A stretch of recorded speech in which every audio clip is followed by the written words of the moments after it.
Good afternoon, rugby fans, and welcome to day 6 of the 2016 Rugby America's North Championship, the U19 division. What a fantastic day of rugby we have from Vizcaya Park in Miramar, Florida, just north of Miami. Our first match of the day is going to see the men in the trophy division, Guyana versus Bahamas. I have a special guest with me today, scrum half from the USA South, Austin Willis. And Austin, first I want to talk to you just a little bit about that game last night. You guys came back from a 14-point deficit in the last part of the second half to overcome Trinidad and Tobago 24-23. Must be feeling pretty good right now with that victory.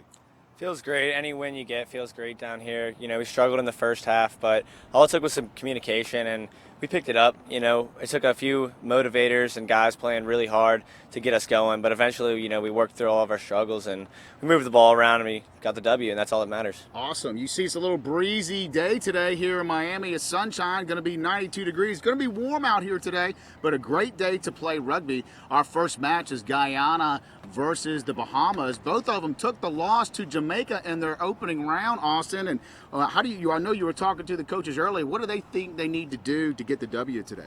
Yeah, I talked to assistant coach for Bahamas. His name's Kyle Charlton. They wanted to work on getting their back line real steep. They wanted to give their backs a chance to crash the ball straight through the centers. They don't believe anyone can stop them in the middle, so they want to take it to the defensive centers. I also talked to Guyana, their coach, Claudius Butts, and he wanted to make sure their defense were on the front foot. They felt they had a good chance against Jamaica early on, but as soon as they got on the back foot, they couldn't get through it. So they wanted to make sure they can get their defense right and move the ball wide, and they think they have a chance in this one. Well, we're going to have the kickoff in momentarily, and the national anthems before that. Guyana versus the Bahamas, and the winner is going to face Jamaica in the trophy final on Saturday. Don't forget, coming up right after this match, you will see the ladies first take the field with the women's 10s tournament. First game is going to be USA South versus Trinidad and Tobago. As we're going to work our way over to the broadcast booth, Guyana and the Bahamas are getting ready to come onto the field for the national anthems, and we're excited to get day 6 underway here at Vizcaya Park in Miramar, Florida, just north of Miami.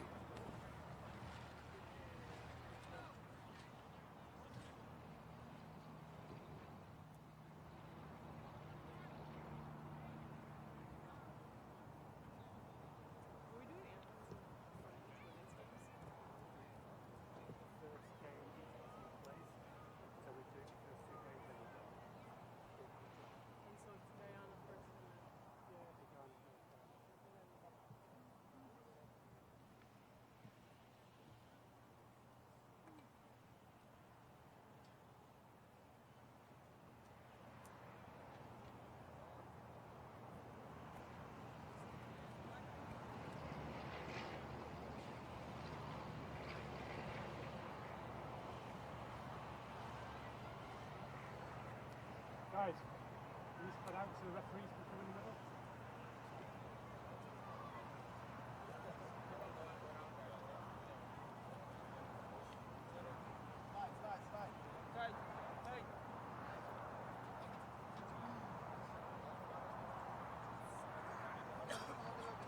Camera this time. Never forget when you referee.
And the national anthems have been played. We will get started shortly. This is the matchup between Guyana and the Bahamas that we will see here. It's the trophy division. Both of these teams lost to Jamaica in their first round. Their second round right here, the winner of this contest will face Jamaica in the final on Saturday.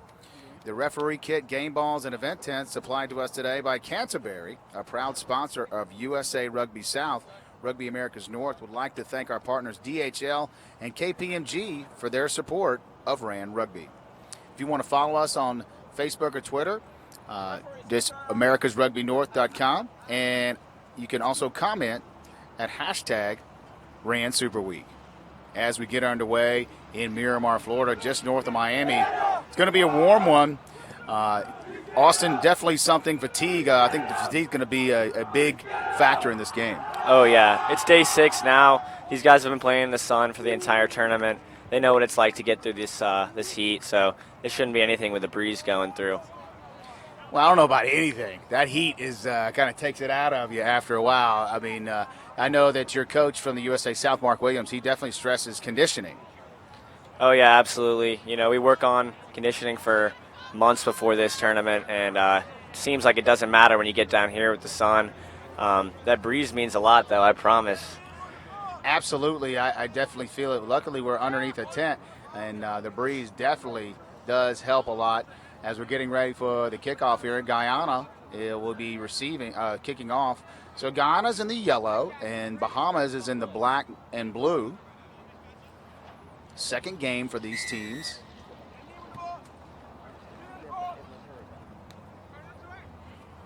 Taken up by Bahamas, strong.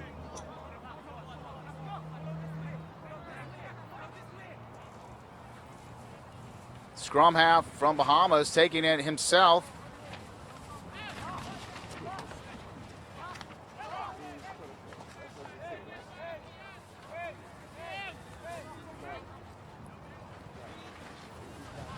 Little ground and pound, first part of the game here by the Bahamas. Now they're going wide with it. They have an opening. 13 couldn't handle it. Advantage to Guyana. That ball is out. Now, we saw in the pregame warm-ups, Bahamas set up extra steep on that back line, and I think that's where you might see a few problems. You know, the ball was an extra long pass, and the support wasn't all there, and, you know, you see a knock on there. Guyana will have this scrum down, first one of the day. Both of these teams played Jamaica. Bahamas narrowly lost right at they were coming back down by 4 and just kind of ran out of time before the final whistle sounded. Guyana, a little different story. Lost by a couple of tries. They did play well in spurts. So we'll see what happens today with their first scrum down here. Split backs going out left. The number 10 couldn't hang on to it. Going to have a knock-on advantage, Bahamas. There's the first handling error of the game for Guyana. That's what their assistant coach, Claudius Butts, told us to watch out for. They're trying to get that fixed, and there you see they fall right back into their old pattern, dropping the ball.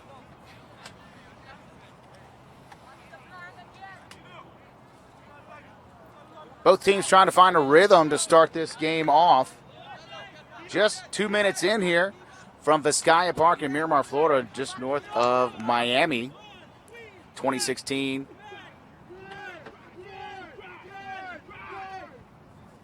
American Rugby North Championship, the Rugby Americas North, excuse me.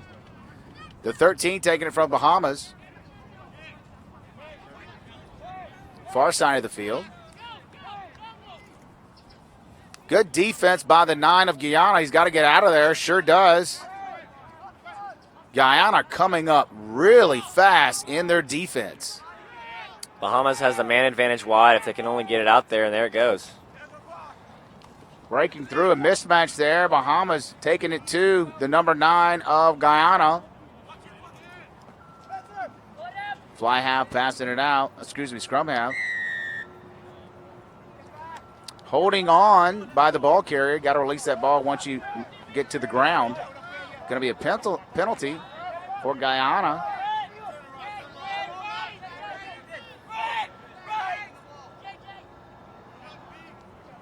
see if they're going to go for points here, Gavin. It's a little windy. It is breezy today. We have gusts.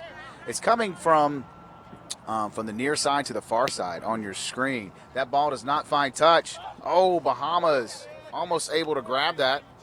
We'll still have the line out to Guyana. First attacking line out that the boys in yellow will be experiencing right here. You've seen a lot of handling errors early. As that ball gets more and more sweaty, we might see some more handling errors.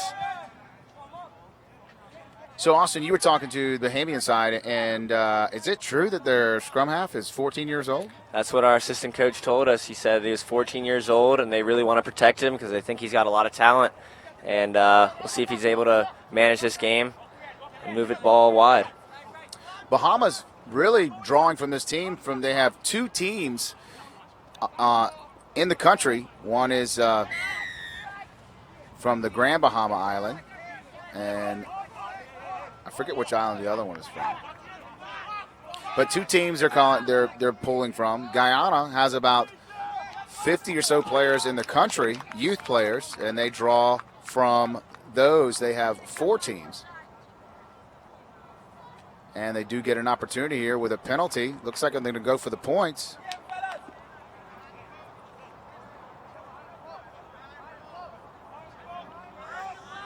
So are you have you ever done kicking, Austin? I am not much of a kicker myself. I kicked a few times last game, but not for points like this guy goes for here.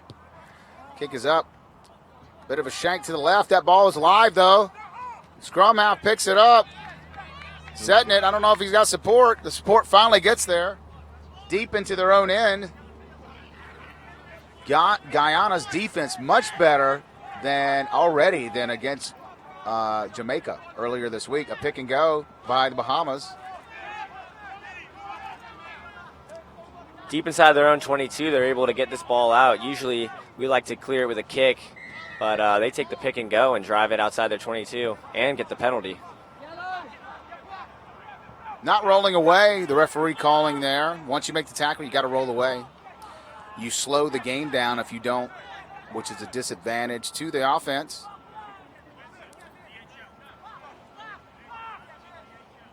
The outside center, Spencer Graham, is going to put this kick in touch here. See if he finds it. And yes, he does find touch.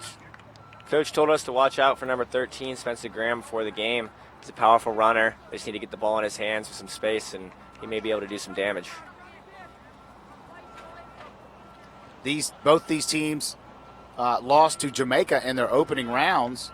Guyana by a couple tries, and Bahamas, they were getting things going and were almost at the precipice of winning, but just ran out of time, lost by 4 to Jamaica. The winner of this game will face Jamaica in the trophy final on Saturday. Ball's out. Bahamas wins their own line out. Takes it to the big center, crashing up. Takes a couple guys with him. First attacking play inside the 22 for the Bahamas. Flanker taking it up, another pick and go, or give and go. They're doing more ground and pound, Austin, this match than they did against Jamaica. I like to see them protect that scrum half around the ruck. They're doing a great job here on this drive. They're working it down the field, and no one's laid a hand on that 9 yet. The big number 12 taking it up, James Alexander Farrington.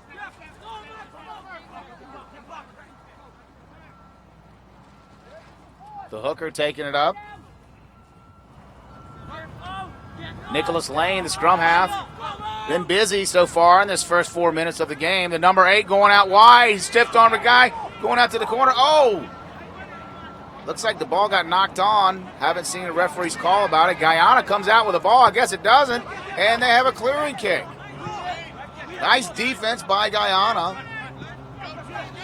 Number 11 winger taking it hard around the corner. Can he get around? The defense of Guyana there.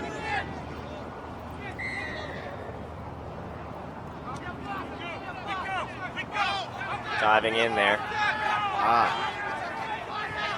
Got to keep your feet in that ruck. Guyana diving over. Penalty to the Bahamas. Graham at it again, the 13. He's going to kick for touch. They're going to set up an attacking line out deep into Guyana territory.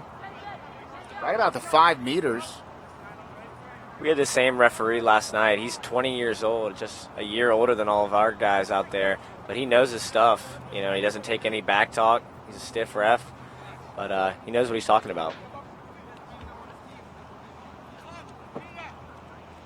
His name's Gavin McCandles. He's 20 years old. He's from the USA. I want to say it's Pennsylvania. And he's rapidly climbing the referee ranks. He is basically retired from playing the game and is focused solely on refereeing. Spent some time in New Zealand as well. Guyana trying to clear it from their own try zone. Good fake by Guyana there to avoid the block. You can actually watch our interview with this referee on our Rugby America's North page. We had an interview with him last night. That's rugbyamericasnorth.com as we have stoppage of time. A Guyana player is down. Let's see if they continue playing here. In rugby, the training staff will actually come on the field while the game is going on. 9 minutes into the first half, no score. Bahamas passing the ball out, get their own line. Graham taking it up, back inside to the Big 12, crashing through. James Alexander.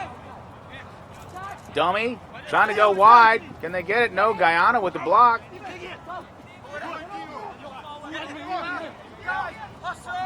One guy on the wing.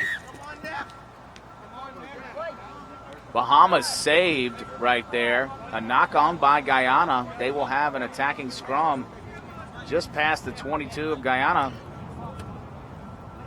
Great opportunity for them here, Austin, to see if they can get into the try zone. Yeah, inside the opposing 22. We'll to see Farrington and Graham get the ball here. Just like the coach just said, the two centers have been the workhorses thus far. Absolutely. Those are, that's my love. I play 12 and 13. I still do in the old boys, and I love playing old boys, Austin, because I'm the fastest guy on the field. Okay? When I play guys your age, it's not that case at all. And I'll play about 15 minutes. Going weak side, the number 7, taking it through the house. Can he touch it down? Yes, he does. Try Bahamas. Great play by the number 7 open side flanker, Sanchez Lang, going weak side with it right off the scrum. It's interesting to see that 7 come around blind, but you know, if it goes straight to him and he sees something he wants, more power to him to take it to the try line. First time we've seen that from Bahamas the whole tournament. Taking it weak side like that. Caught Guyana napping, and we're able to touch it down for the 5 points. We'll see if the number 9, Nicholas Lane, the 14-year-old from the Bahamas, see if he can dot this extra point through. 5-0.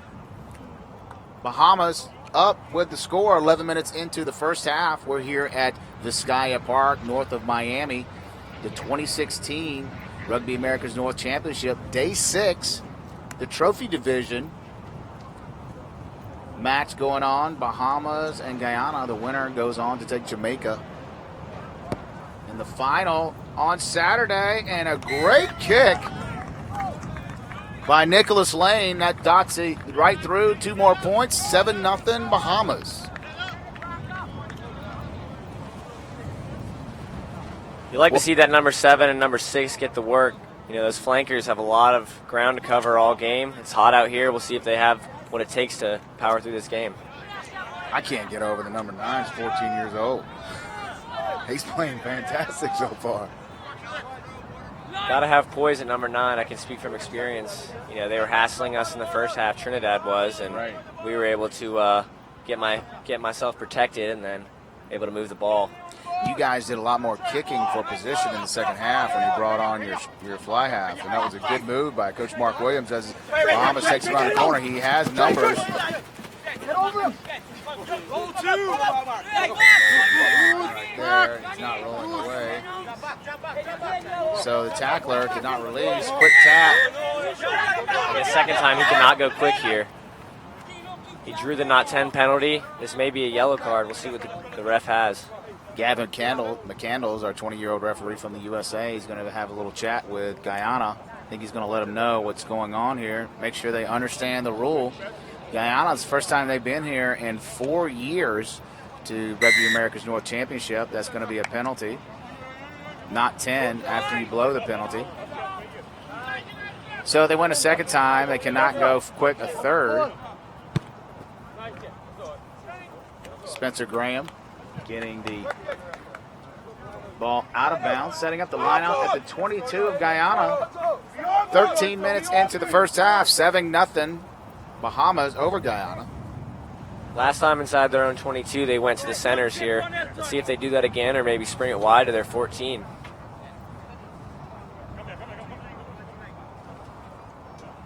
They've been loving the combo, the 12 and 13, crashing them up. Back inside to the weak side winger, breaking through. Looks like they're setting up for go wide. Sucking all the Guyana players in. No, breaking through the middle. That 8-man Peter Storr has been a hard runner thus far, keeping it inside on these pick and goes. Cut back by the 15, taking 3 defenders with them. If they can get it wide, they have two players out the edge. Oh, unfortunate. Knock forward or forward pass, one or the other. Either way, it's going to be a scrum down Guyana.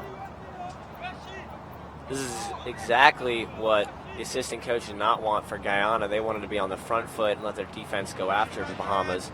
But they're on their back foot here over and over. Let's see if they can get this ball taken and cleared with a kick.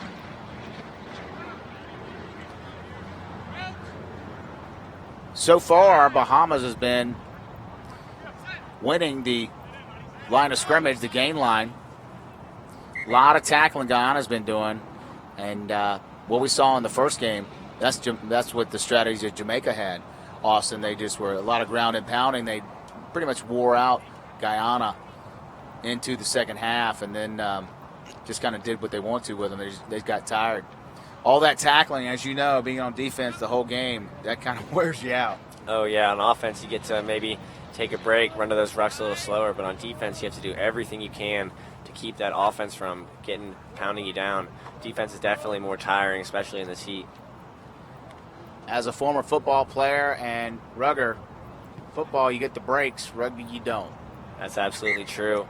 Football, you get those, 30-second breaks in between each play, catch your breath. But in rugby, you got to always be running around, moving, making sure everyone's doing their job constantly for 80 minutes. Right, especially this level. Back in the day when I was on the USA South team, it's always great to come and play at this high level because the game is so much faster, Austin, in the fact that you get up tackle, get up tackle, get up tackle. And you're like, oh my goodness, is this ever going to stop? That's absolutely true. When you're playing in high school, you kind of narrow down your focus on 2 or 3 good players on the other team. You get to target them and make sure they don't do anything dangerous. But it seems when you get up to these higher levels and you're playing against countries like Mexico and Trinidad, you got to cover their whole team. Everyone can move the ball. Everyone can kick it. So you got to watch out for everybody. And everybody is good at this level. You can't rely just on keying on a couple players. We're taking our first water break here. Clock is stopped. 15 minutes into the first half. Bahamas up 7-0. This is day 6 of the 2016 Rugby America's North U19 Championship from Vizcaya Park in Miramar, Florida, just north of Miami. I have Austin Willis, the scrum half from USA South, joining me today. Thank you for joining me here, Austin, in the broadcast booth. So I wanted to ask you, one, how did you start? When did you start playing rugby? And then what did you used to play before? And how were you introduced to the sport? Yeah, so I played football throughout all of my elementary years and into middle school, and I didn't feel as though I was getting a good shot at football. A lot more players on the depth chart, and a lot of coaches seemed very political. And when I ended up getting introduced to rugby was when my mom, brought me a pamphlet and said, one of her coworkers' son plays, and maybe I should give it a shot. So I went to one practice, and I fell in love with it. I got to hit people without wearing pads. Wait, time out. Your mother introduced you to rugby. Yeah. That is awesome. Okay. She's a tough woman. She runs Ironman, so Wow. you know, Okay. She loves the grit. Wow. So how old were you? I was probably 15. Okay.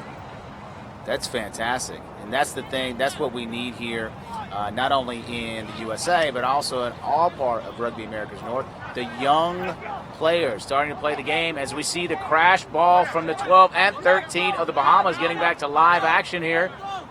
Bahamas attacking again. The number 7 going right off the scrum, getting multiple yards, carrying 3 defenders with them. 8-man going working the small side or the weak side of the field here. Got the 11 here. Ooh, not rolling away. Quick tap for the number 9, not 10. Kind of stopped there. Cut back from the 2. The hooker, can he reach for the line? Kind of stopping them for now. They still have the advantage though. Not back 10. Referee's going to have a little talk here.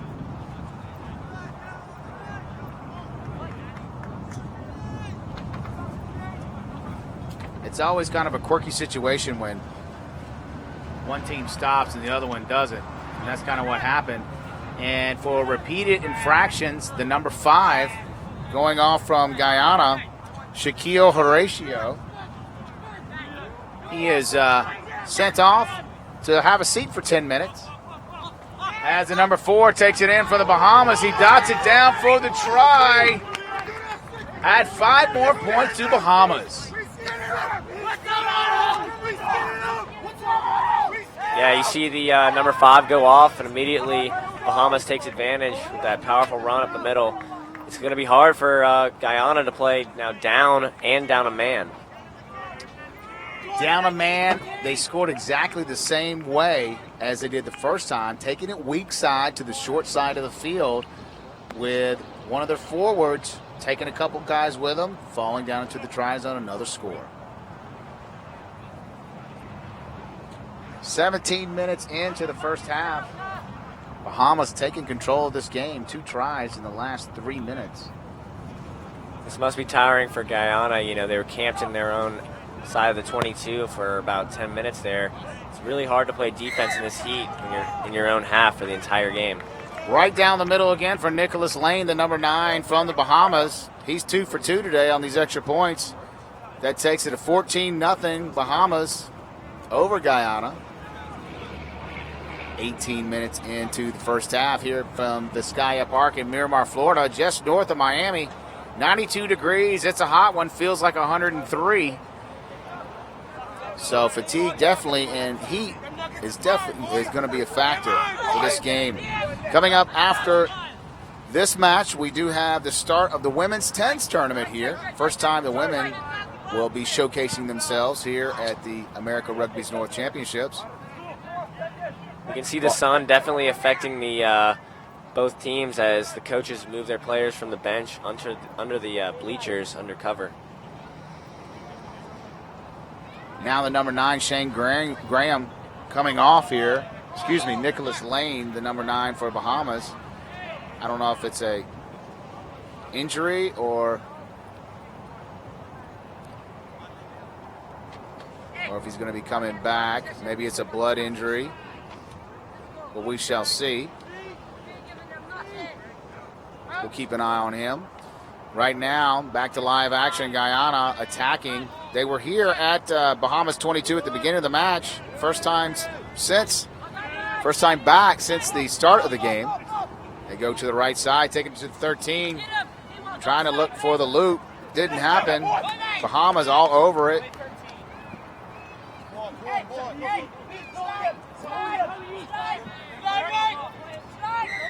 Guyana running really sideways right now, Austin. It's going to be challenging for them to get some momentum.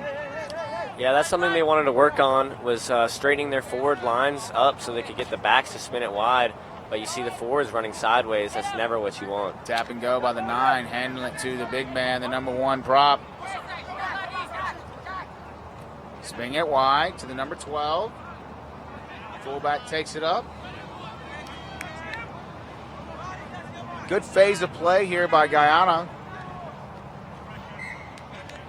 Kwame Green, he's the number 12 from Guyana. He's the leader of that back line. Had a great game against Jamaica. You got to give credit to the Bahamas backline speed on defensive pressure there to force them to run quick phases, and they were able to disrupt their backline play. Boy, I don't know who picked the colors for this because they're wearing all, black uniforms on this day. I think they came out with white uniforms last time. But, hey, don't really worry about that when you're between the white lines. Not at all. We got lucky. We got to play in white last night. Right. It was a hot one, but, Not really. It was kind of overcast, bro. Okay? All right, It wasn't that hot. It wasn't a 230, 92 degrees hot. You're over here undercover with the breeze blowing through. We're on the field running around, getting all sweaty. Okay. So. Once again, wasn't that hot. Okay? Maybe you thought it was, but I think that takes the cake right here. But we do have a nice breeze. It's right in the face of Guyana. Be advantageous for Bahamas to do a clearing kick here if they go for the steal on the scrum down. 14-0, 21 minutes into the first half. The winner of this match will play Jamaica in the trophy final.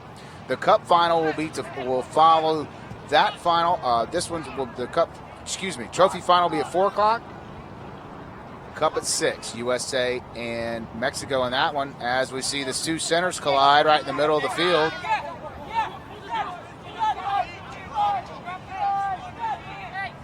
We haven't seen the ball move wide for either team thus far. All the battle's been in the middle, straight down the channel of the field. Hands in the ruck called by the referee. Then Guyana has to take it from the mark. Gavin McCandles, the referee, sticking to his guns with that mark.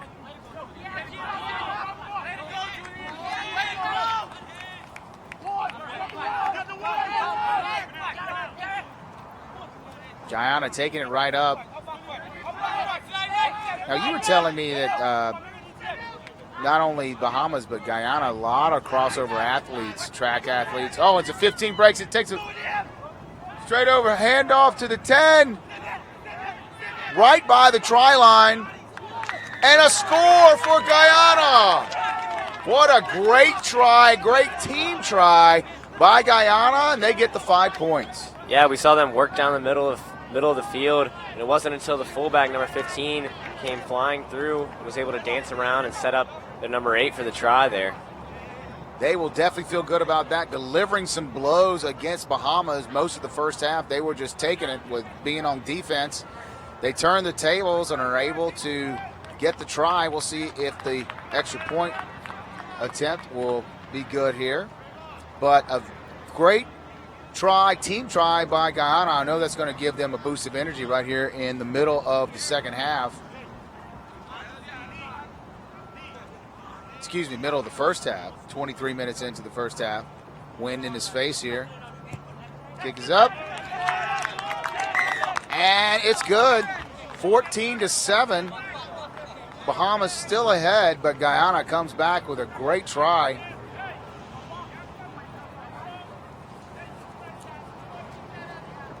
Looks like there's a man down for Bahamas there in the center of the field. We're putting ice on him, so we'll see if he'll be able to get back to play here. Once again, if you want to add to the conversation on Facebook or Twitter, just hashtag RAN Super Week. For more information, you can definitely follow us on RugbyAmericasNorth.com. We're live streaming there, as you know, and we really appreciate you joining us today with this matchup in the trophy division. Bahamas 14, Guyana 7. 10 minutes left in the first half as Guyana taking the kickoff. The number 8 taking it up, getting through the defensive wall of Bahamas. Starting to see some walking on the defensive side here from Bahamas.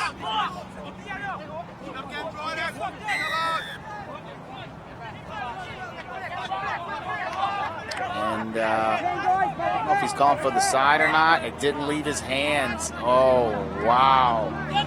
Number 9, Mikel Facey. He's got to release his hands. Wonder if the ref is going to do that. I always teach my kids.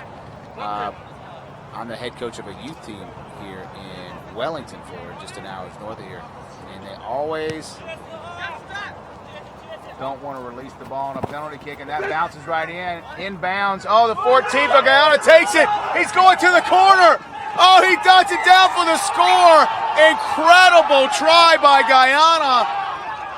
Bahamas thought it was going out, and Austin, what a great circumstance for Guyana, able to take that opportunity and dot it down for another try. Yeah, we see him take the penalty there, kick it up high, thinking it's going to go to touch, and then when it doesn't, you see 14, a heads-up play, chasing that ball down, takes it in for the try. That is heads up as it can get.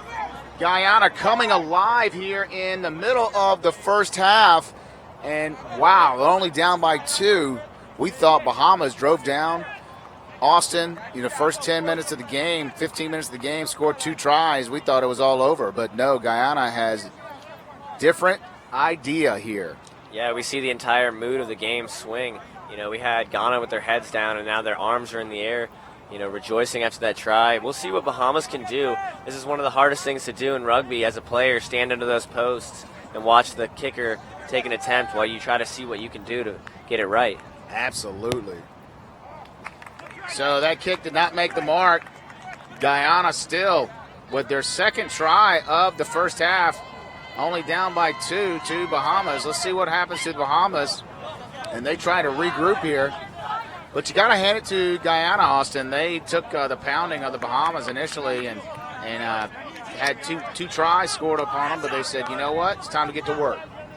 Yep, they swung the game, swung the momentum. That's all you can ask for. We'll see if Bahamas can hustle back to the line. That's what I like to do as a player, is get my team back to the line, get set up, and just get back to work. Put that play behind you.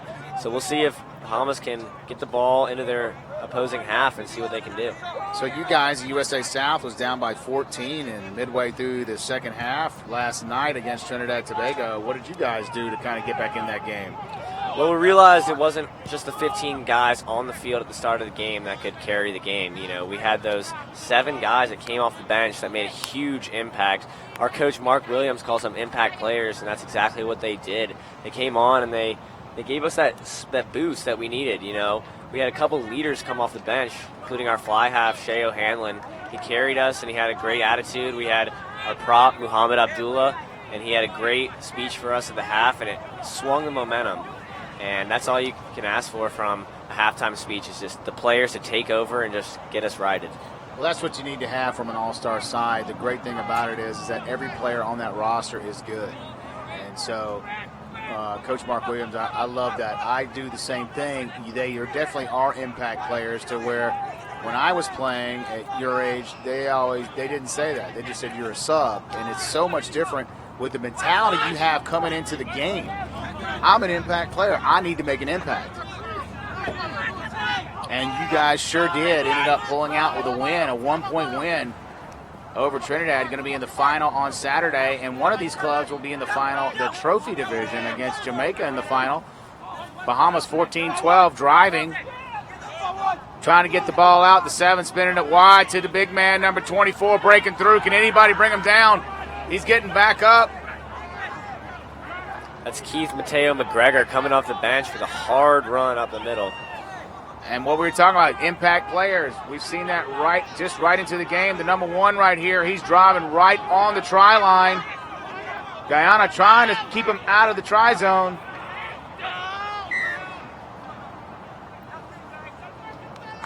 And brought in by Bahamas. That will be a turnover to Guyana. Great defensive stand by the boys in yellow.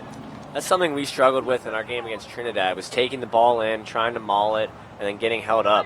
We need to make sure both the USA and Bahamas to take that ball in and go down as soon as we can and make sure we recycle that ball. 5 minutes left in the first half. Bahamas up by 2, looking to score. Guyana did stymie them right there. We're able to get a turnover, 5-meter line. Let's see if Guyana can clear the ball here, get out their defensive side.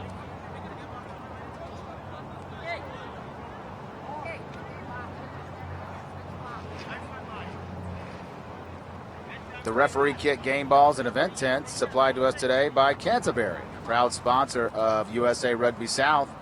Rugby Americas North would like to thank our partners DHL and KPMG for their support of RAN Rugby. We're taking a water break here. It's 5 minutes left in the first half. Bahamas up by 2, but it's been kind of a tale of the beginning of the half and towards the end. Austin, Bahamas looked great in the beginning, and then Guyana kind of surged back.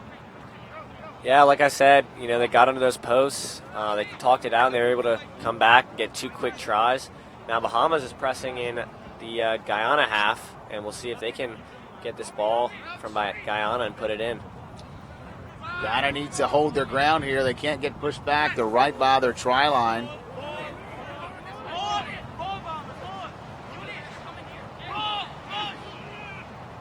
Bahamas pushing them back, but they get the ball out. End up touching it down. Now the Bahamas players think it's a 22 while it's a scrum here. Right. They actually knocked the ball on and weren't able to touch it down. So the final, no, that's not right. It's only 30 minutes. So the hooter sounded, but that is incorrect. We play 35-minute halves. So we still have 4 minutes left. Guyana took the ball back into their try zone and touched the ball down. That is not a try to Bahamas. It is just a restart at the 5-meter. But Bahamas will have the scrum down here. Guyana, their winger, is calling for some help on the closer side to the screen here. Putting it down. Great drive by Bahamas. Pick and go. 8-man trying to go across. It's getting held up.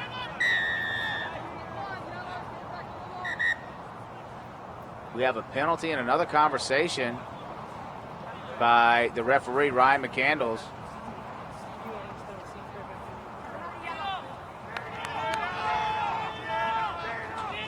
You had to know that Bahamas was going to go blind there. Their whole back line was flat, except for their number 9. And we have an injury down on the field here. We're getting the trainers to come over.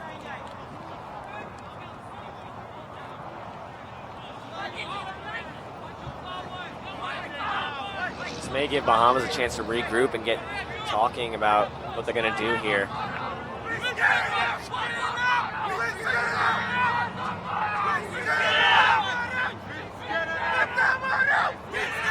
Bahamas fired up. They do have a player down right now. And in these situations, it's always challenging as a team. You want to make sure that your teammate is okay. But you definitely want to play a little bit harder for him as well, Austin. Absolutely. When you see a guy go down like that, like we saw in our game, you got to play harder for him. Coming up after this match, we have the ladies' 10s tournament starting here at America's Rugby Americas North Championships. It's going to be the first year that the women are going to be playing in the 10s tournament. Our first match to follow this one will be the USA South taking on the Bahamas. USA South taking on Trinidad and Tobago. And then Bahamas will be playing. That starts at 4:30, Bahamas and Jamaica. Then at 6 o'clock, Trinidad and Tobago will take on the Bahamas. And then USA South will take on Jamaica. The finals will be tomorrow, and then Saturday we'll have the men's finals, starting with a trophy championship. One of these two teams will be playing Jamaica in that at 12 noon. The third place game for the Cup division will be at 2 o'clock. Second place will be at 4. And the final between USA South and Mexico will take place at 6 p.m. this Saturday. And my colleague, Austin Willis, will be playing in that match, the number 9 for USA South. And as you look forward to Saturday, Austin, what are you looking at with Mexico in that matchup? Yeah, we watched them play a little bit that first half against Cayman, and they struggled against Cayman defending kicks and staying wide. So we'll look to move the ball around the field. But we wanted to get our communication right. That's all we're looking for in practice, is to make sure we can communicate to each other as best we can and get the ball moving around the field. Well, we're still waiting on this. We have an injury here. It looks a little serious. We don't know exactly what the state condition is with the player, but we'll definitely keep you posted. It is 3 minutes left in the first half. Bahamas up by 2. Bahamas started out on fire, scoring 2 tries. Scoring 2 tries in the first part of the half, and then Guyana coming back and able to get 2 tries. The only difference is the missed extra point by Guyana. We saw Bahamas playing the ground and pound game, just like you said Jamaica did in the first game. And we saw Guyana take advantage of 2 heads-up plays, pounding the ball through the middle and then recovering a winger kick on a kickoff to score the second try. I'm definitely looking forward to see the women's 10s. I don't know if you have ever played 10s yourself, Austin, but I absolutely love that format. 10-minute halves, 10 players on the field. You get a little bit of the pack. You get a lot of the backs, and opens up the game a whole lot. I've never played 10s before, formally. I've played it in practice, but never played 10s formally. I've played 7s plenty of times, and I assume with the shorter halves it can be similar to that. We'll see what those women can do with their passing skills. 7s, similar to 10s, is all about passing, so we'll see if they can move the ball around the field and put the ball onto the post a few times. Well, we had a cloud come over, so it has cooled off a little bit. We have a slight breeze here at Vizcaya Park in Miramar, Florida, just north of Miami. Day 6 of the 2016 Rugby America's North Under-19 Championships. Do have a player down on the ground. They're still tending to him here. 14-12. Bahamas, 3 minutes left. A little over 3 minutes left in the half. Guyana is in the yellow. Bahamas is in the black and blue. And these players will be enjoying a little bit of respite here. It is warm. Definitely 92 degrees. Feels like 103. But these players, coming from their native lands are kind of used to this weather. Now, Austin, I do have a trivia question for you. Do you know where the country of Guyana is located? I sure don't. Dun, dun, dun. Well, you know what? I have to say that I didn't know either. I thought it was actually a country, an island country, but it is located on the continent of South America, just to the right of Venezuela. You have Guyana, and to the right of that, Suriname, and to the right of that, French Guyana. And I did ask the manager of Guyana why they play in Rugby America's North versus Rugby America's South. And he said because the continent of South America is either Spanish or Portuguese, and they are an English-speaking country, so they've always associated with themselves with the Caribbean. Hence, they're in Rugby America's North. We're going to take a timeout. We're still on medical injury here. We will take a timeout so they can tend to this injured Bahamian player, and we will be back with coverage of the Bahamas and Guyana. The winner goes on to the Trophy Championship against Jamaica on Saturday, and we'll be back after these words.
Welcome back to Day 6 coverage of the 2016 Rugby America's North Championship. I'm your host, Mark Patterson. Joined with me today, Austin Willis, the number 9 scrum half for USA South.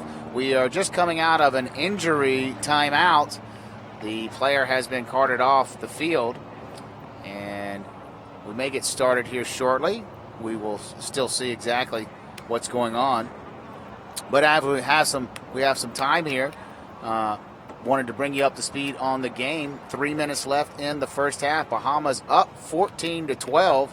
Bahamas started early with 2 tries, and then Guyana returned the favor with 2 more of their tries just recently. Bahamas have been attacking right by the 5 meter of Guyana, and we shall see the game will restart with a scrum down. But it looks like they're going to take a little bit more time for this medical injury. So we will be back after they sort out this medical injury. Guyana's going to get underneath the shade, and we will come back when we're done with the injury.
Welcome back to the 2016 Rugby America's North Championship, Day 6.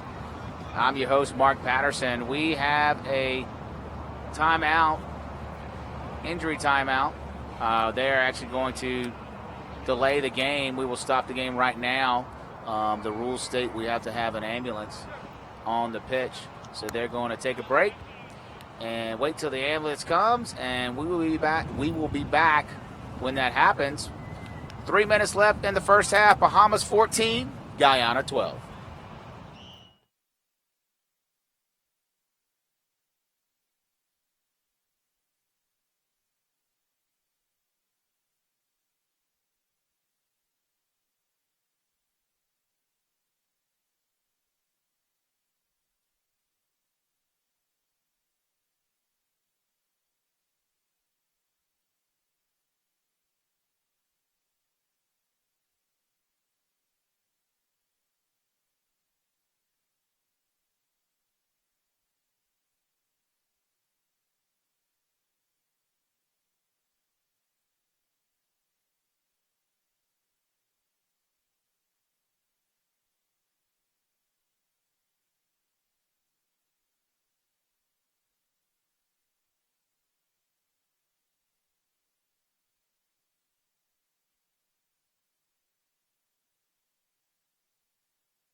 Welcome back to day 6 of the 2016 Rugby America's North Championship.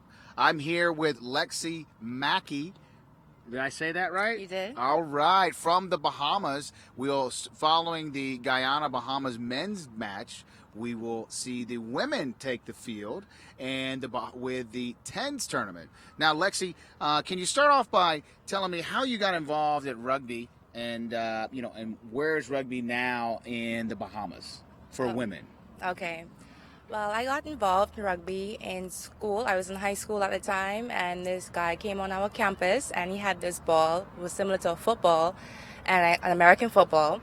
And I always wanted to play American football, but my father told me no, it was too rough. And so I just happened to start playing rugby. I was passing the ball around, and I liked it, and then everything else is history. Wow. So how long have you been playing now? Off and on, I would say now approximately 10 years.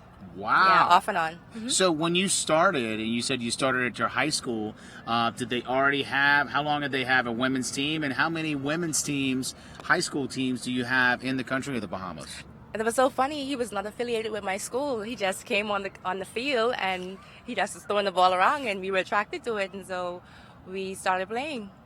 So we never had, say, school clubs. Right. No, it has always been one team because, our nation has 350,000 people. Right. And we're pretty feminine, so rugby is not really a feminine sport. Right. So a lot of the females shy away from it, especially when they hear it's a full contact sport. So yeah, that's been one of our challenges. So Lexi, who have you? You're telling me there's one team in the nation. So where are you able to get your games? Well, in America, or we Okay. travel throughout the Caribbean. So we mostly travel for our games, or we invite persons over. So if anybody want to come to the Bahamas and play rugby, you can come. So I know you have a youth tournament every year. Right. I want to say, is that Nassau or that Grand Bahama in May? It depends. I think Okay. this year it was in Grand Bahama this year, and I think a few years before it was in Nassau. So it depends. Did you have a women's division there, or did you guys play? Unfortunately, no. We only had junior boys. Okay. So, Lexi, the state of rugby in the Bahamas for the women's game, you have one team. So, did you start at sevens, or have y'all played 15s as well? And what do you think about this 10s format? Okay. So when I was in high school, we started with 15s. It was a group of me and my friends, so we pretty much encompassed the entire team. Okay. And then after, everyone went off to college and did different things with their lives, it got smaller, so we transitioned from 15s and we started focusing on 7s. And it's mostly been 7s for the past, I would say, give or take 5, 6 years. Okay. So for the most part, we play 7s. With reference to 10s, this would be the other my teammates. It'll be their first time playing 10s. I played 10s before when I was in college in Trinidad. I Okay. played 10s there. All right. So I'm familiar with 10s. I like 10s. I'm do a you like about it? 17s player. The contact, because I started off playing Yes. 15s, and I like contact. I'm a very physical person. Right.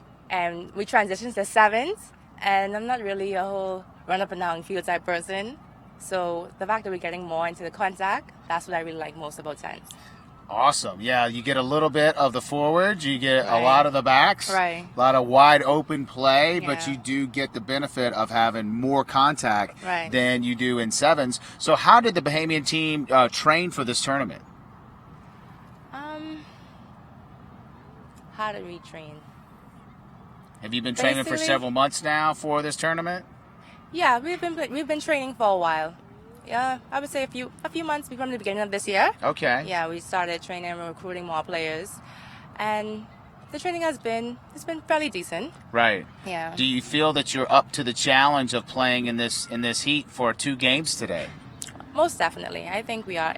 Mind you, it's warm in the Bahamas, but we have nice cool breeze. Right. That makes it different. So it will be a little bit challenging, but I think we can manage it. Lexi Mackey from the Bahamian national side, the women's 10s team. We're starting a women's 10s tournament later today where you guys will take on Trinidad and Tobago. Is that correct for your first match? No, our first match is Jamaica. Your first match is Jamaica. Yeah. So have you seen the Jamaican team play? Not this year, but I've seen them play before. I know a few of the faces just from being around. Okay. So yeah. Oh, well, we're very excited to see you girls play today. Once again, that's going to be following the women's 10 tournament will be following the second half of the Bahamas men's versus Guyana. That's currently at halftime. Lexi, thank you very much for joining us today. You're We look welcome. forward to seeing you play today. All right, thank you. Bye.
Welcome back to live coverage of Guyana and Bahamas.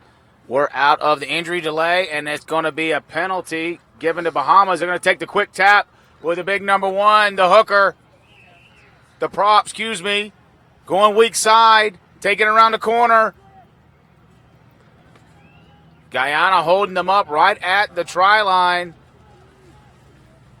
Still going weak side. No, coming back strong. The 13 crashing it up. They do have an overload if they can get it wide. Taking it off the scrum again.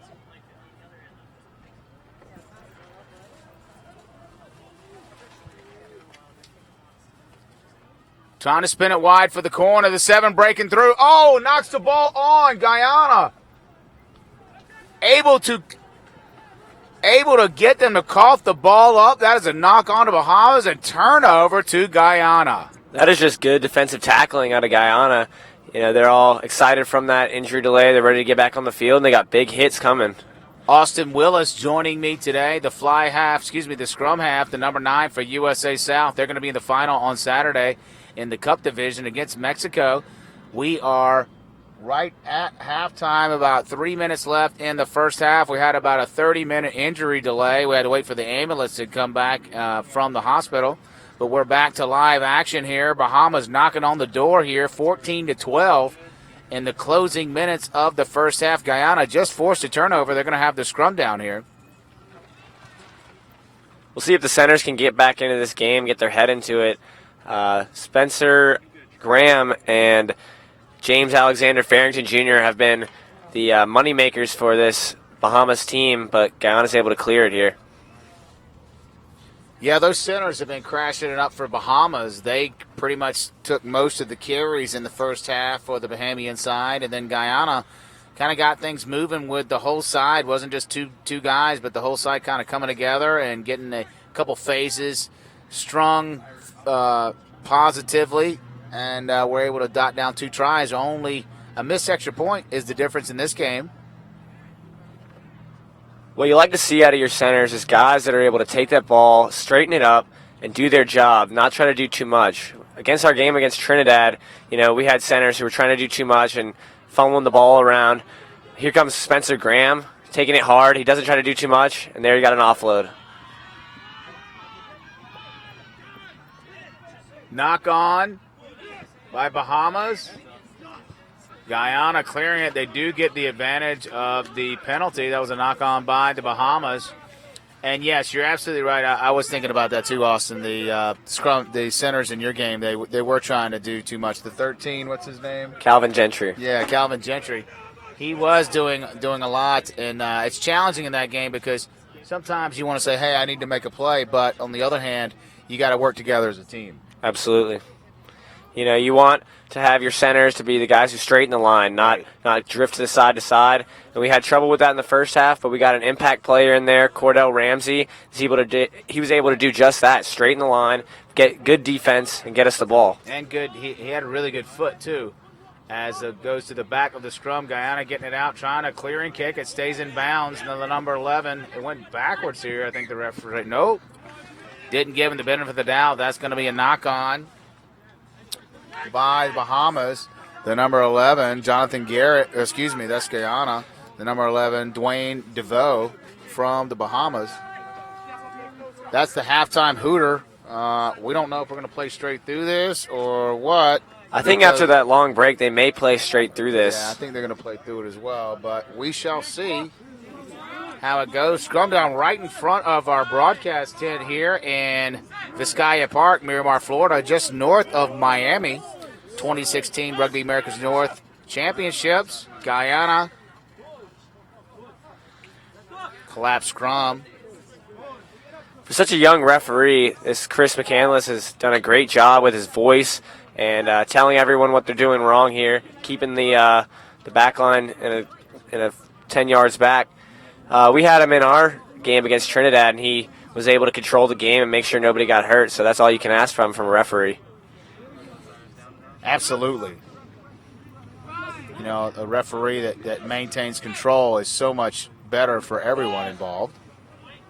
Big push from the Bahamas, trying to steal this ball.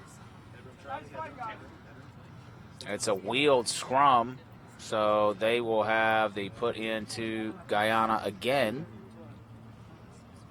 Bahamas moved their fullback in to play scrum half, and they moved Nicholas Lang out of the game. You saw your 14-year-old in the first half, but he's no longer in the game. They got the fullback in there.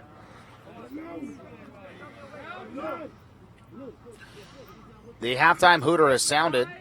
14-12 Guyana. Right about the 10-meter of Guyana. The scrum down. They're placing the ball in. Bahamas, big push. Stolen the ball. Taking it up. Great hit by Guyana right at the gain line. Good counter rucking as well. Bahamas hangs on.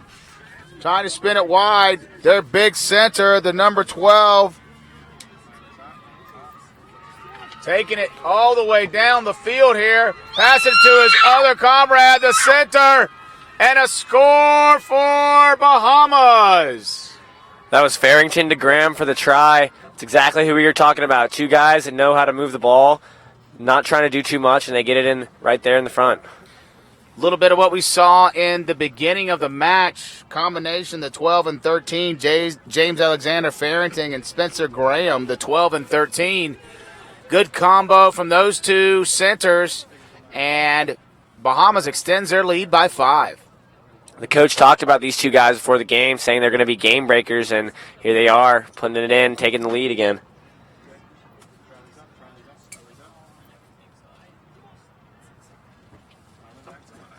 Graham awaiting for the point after here. Let's see if he can add 2 points to their lead. 19-12 Guyana. Bahamas over Guyana.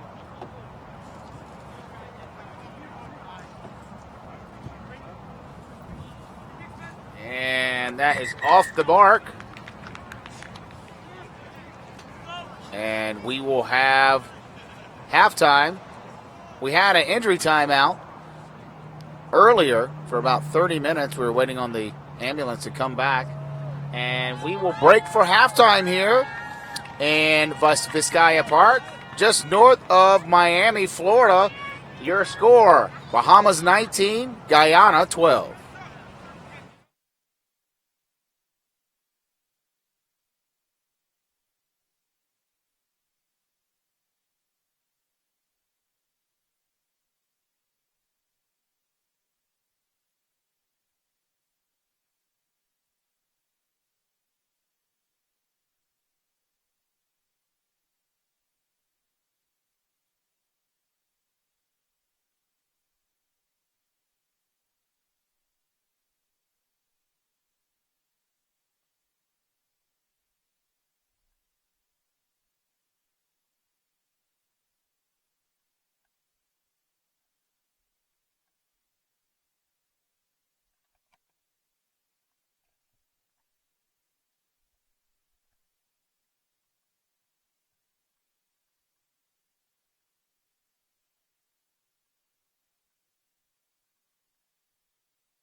Welcome back to live action of the 2016 Rugby America's North Championship from Miramar, Florida, north of Miami. I'm Mark Patterson. Joining me today, Austin Willis, the scrum half for USA South. They will be competing against Mexico in the final on Saturday. And right now we have the start of the second half of our trophy division match. It's between Bahamas and Guyana. The winner of this game will play against Jamaica in the trophy final on Saturday, 19-12. Starting the second half. So, Austin, what did you think about this matchup from the first half? Well, I think Bahamas has done a great job enacting their game plan. They've decided they wanted to go to the centers and let the centers do their work in the middle and move the ball around and let their two guys, Spencer Graham and James Alexander Farrington, do all the work, and that's exactly what they've done. I think Guyana has been doing exactly what they didn't want to do, but they've been able to get a couple good breaks and get that kickoff and score, so they've kept it close. Right off the kickoff, a high tackle by Bahamas. It would have been great if it was a little lower.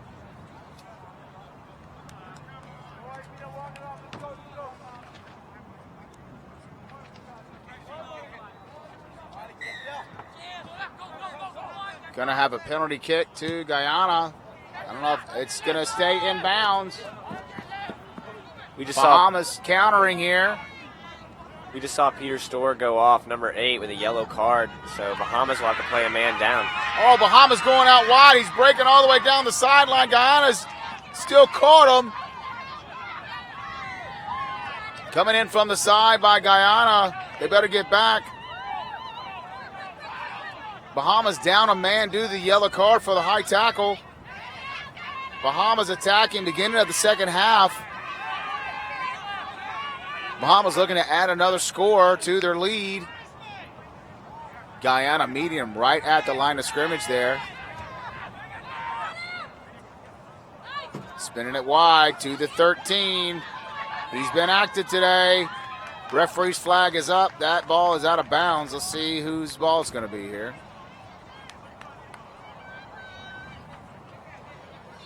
So Bahamas is going to have a man down. This is going to be a good chance for Guyana to take this game back and try to tie it up. But, the Bahamas are able to spring it wide and get that man down the sideline. We'll see what the centers can do here. Penalty to Bahamas. Watch the quick tap here. Boom, quick tap. He's spinning it out here. They're going to go with the 12. The centers have been the workhorse for Bahamas today.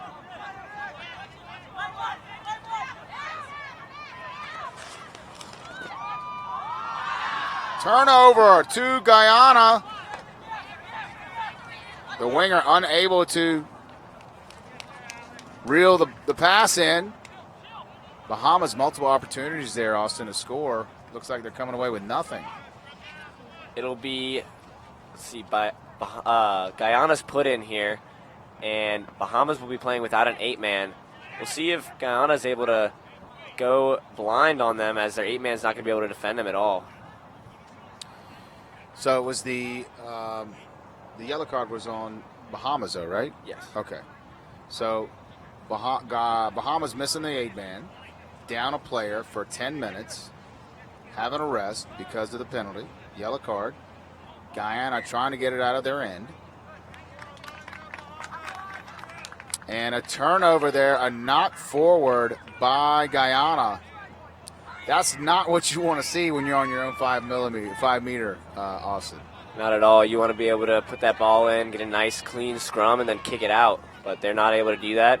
And now Bahamas will have the chance to give it to their centers and let them bang it up through the middle. If you're just joining us, the offense has been running through the centers of Bahamas. James Alexander Farrington, the number 12, and Spencer Graham, the number 13. And they're going to go weak side, does go backwards.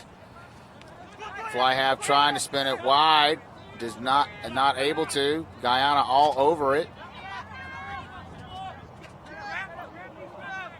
Pick and go by Bahamas. Guyana ready for it. 3 minutes into the second half. Oh, he looked offsides. He did look offsides. Got there really quick to the ball, the defensive side there. Passing the ball out. The 13, Graham, isolated. Needs to stay up as long as he can until support comes. They would get it away. The 24, Keith Mateo McGregor with the ball. Diving over, called on Bahamas. That's going to be a penalty to Guyana. 4 minutes into the second half, if you're just joining us, 19-12 Guyana. Both teams scored 2 tries in the first half. Bahamas just added a 3rd try in the start of the second half. They do have a penalty kick here. Looking for touch. Oh, he does not find touch. Bahamas still have the ball. It went backwards. They're taking it up. A clearing kick does not clear. And and he kicked it to his own guy. Cannot do that. Which is something you cannot do. That's going to be a penalty for offsides against the Bahamas. So a penalty for Guyana. They're pointing to the posts. Let's see. Oh, they have elected to take the penalty where the kick originated from, which is going to be a great opportunity for them to score another try. So the rule is, in that particular situation, you can have the scrum down where the kick landed or where the kick originated from, and obviously they'll take where it originated from. Coming up after this match, we have the start of our women's 10s tournament, USA South taking on Trinidad Tobago, and that will start at 4:45. We had to push it back due to a injury. We did check on the Bahamian player that got injured. It was a shoulder injury, and they took him to the hospital for precaution. Austin, so you're looking at this 9 here from Guyana. What's going through your head when you're playing for the South right in this position? Right now, I would be thinking about crashing it straight at that number 10. You know, he doesn't look too big, so I would try to get that wing involved, that weak side wing, and we'd go straight at that 10. So it looks like you got a ton of space here between, that flanker and the 10. Would you do a pick and go right here? Not from myself. I'd let my teammates do that one. Okay. Passing it out. Got the 12 coming through. Pass to the 13. Bobble ball. I don't know if it went backwards or not. And yes, it was knocked forward by Guyana first. They thought it was a penalty, but no, it's actually a scrum down. Will be a put in for the Bahamas. You know, at the high school level, you think about making those plays by yourself, but up at these levels, you got to let your teammates do the work. Scrum half, you're the field general. You got to get those other players involved, and that's your sole purpose on the team. Scrum half runs the offense in rugby. Pretty much are the go-between between the forwards and the backs. And several of my youth players, the scrum half doesn't want to talk, and so you have to kind of pulling teeth sometimes to get them to run the offense. Ball is out. A wheeling scrum. We will have a scrum down. Bahamas will put this in. You're absolutely right about that scrum half. You know, he has to be the communicator on the team. In that first half against Trinidad, we came out slow, and it was, a lot of the other players on the team talking, calling for the ball. But as soon as, we straightened up and let the scrum half talk to the fly half, it all came together for us, and we were able to push through and get the victory. Yes, in very dynamic fashion when you guys waited to the last part of the game in order to take the lead. So you took the lead with 4 minutes left, first time in the game, and held on for the victory as you'll play the Mexican national team for the final, the number 12. James Alexander Farrington. He's been the workhorse for this Bahamian side this afternoon as the flanker taking the ball up. 12 and 13, seeing a lot of action on the Bahamas coming right from the side. That is not out at all. That's going to be a penalty. It's almost going to potential yellow cards. A quick tap by the fly half. It's knocked in as he breaks. He's going down, needs support to get through. Takes it to the fullback. Guyana makes the tackle. A lot of walking by this Bahamian team. Oh my goodness, that's why nobody's there. A knock on by Bahamas. Guyana with the ball. They have an overload if they can get it out wide. They're going to the weak side of the field.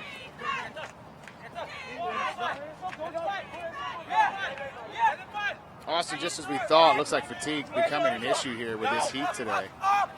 Yeah, absolutely. You're seeing those Bahamas players walking around the field. There's an offsides. Offsides on Bahamas. Penalty.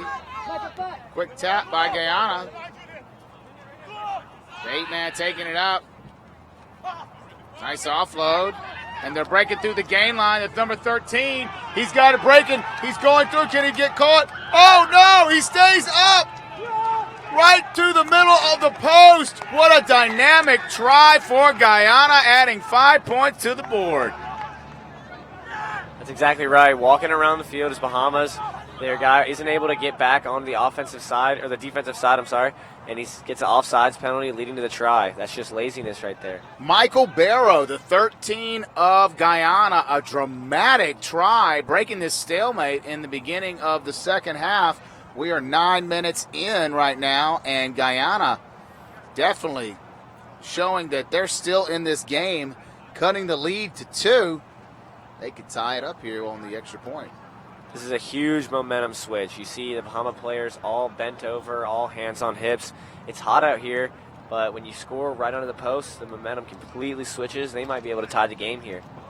You know, it was some foreshadowing in that that score by Guyana, as Bahamas had that breakaway. More than half their team were walking down the sideline, not supporting at all. I mean, if you can't support on your offense, definitely not going to see a lot of support with the defense. Seems like the Bahamas went after the big hit there and got exposed. And that extra point is good. And ladies and gentlemen, we have a game here. It's all tied up. Guyana, Bahamas 19 apiece. 10 minutes into the second half. The winner of this game will move on to play in the final of the trophy division on Saturday against Jamaica. Jamaica did get a victory against both of these teams. Guyana in their first match, and then Bahamas, they held on against Bahamas. They were knocking on the door for the second part of the game, but Jamaica able to withstand, gets the victory. This game is all knotted up. A water break right here was actually an injury timeout to a player of Guyana. So, Austin, while we have a couple minutes here, I wanted to ask you how you got involved with the USA South from your high school team, or? Yeah, so it started in high school. My club team in Georgia won the state championship, and from there we went to Georgia All-Stars. And at that All-Star tournament with several other states, there were USA South coaches, administrators, and scouts who kept their eye on players from across the South. And as we played the tournament, they invited several players from each team to come try out for the USA South team. At these tryouts, they were called camps, and they were all over Tennessee, Georgia, and Florida. And even one in South Carolina at my home university, Furman University. And so I started playing with them for the first year. We went down, and we beat every team and ended up losing to Mexico in the final. So I've been back here going to every camp, every tryout, recruiting players myself, trying to get revenge against Mexico. And here we are, head-to-head, getting ready to take on each other and hopefully get that revenge I've been waiting for.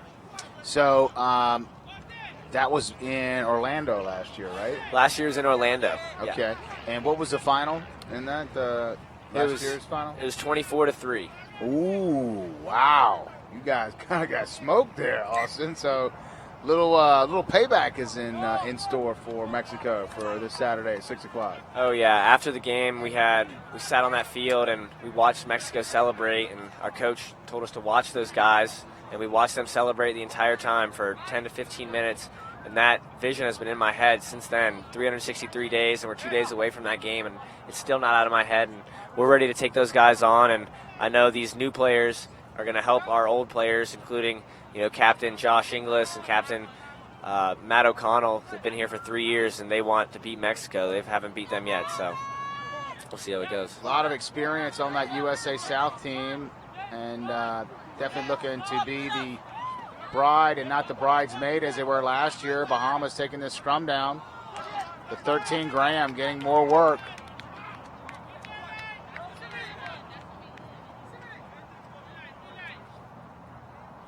"12 minutes into the second half, all dotted up at 19. Winner heads on to the final on Saturday against Jamaica. Looks like we're going to have a line out. Is that Guyana's ball, Austin? I can't tell. I can't quite see from here. Seems to be Guyana's ball as the ref's asking for numbers, and the hooker goes over to throw that ball in. If you're tuning in to watch the women's 10s tournament, do not fear.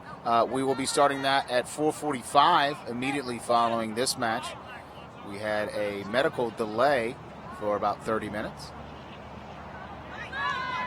Bahamas taking the ball from the line out.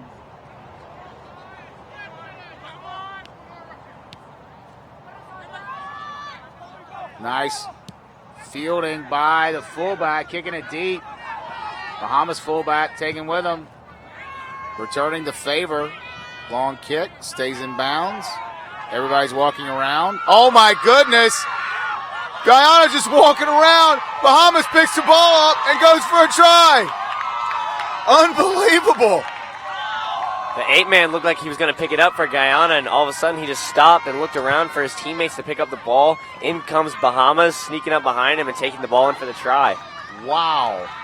It's got to go by inexperience and just unfamiliar with the rules, because he was just looking around like somebody else was supposed to pick up that ball. And the fullback, to his credit, for Bahamas, he was just like, hey, I'm playing on, dove on the ball.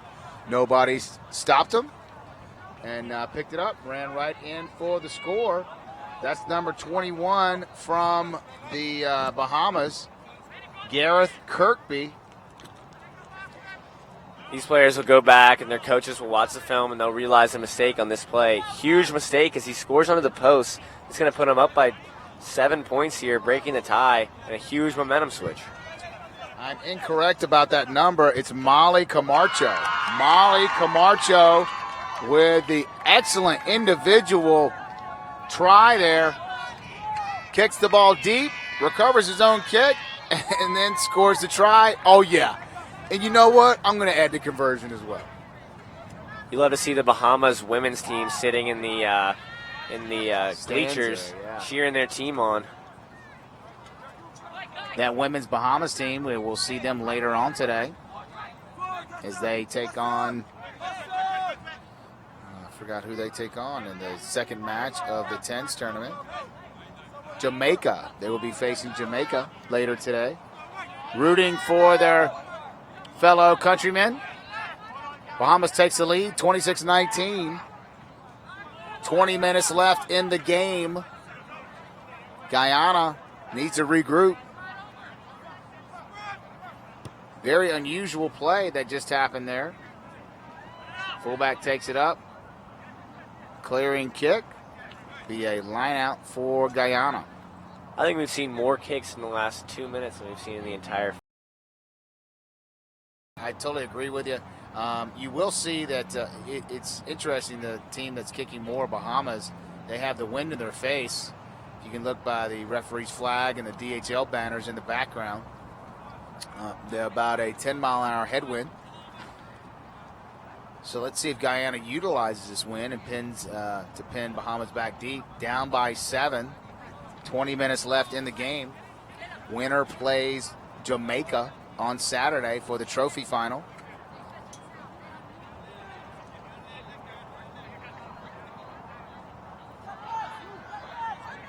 Guyana recovering the line out. Trying to get it out wide. They do have some distance, cutting it back though. Handoff, stolen by number 24, Keith Mateo McGregor. No, that's Maddie Strawn. Maddie Strawn, number 24 for Bahamas.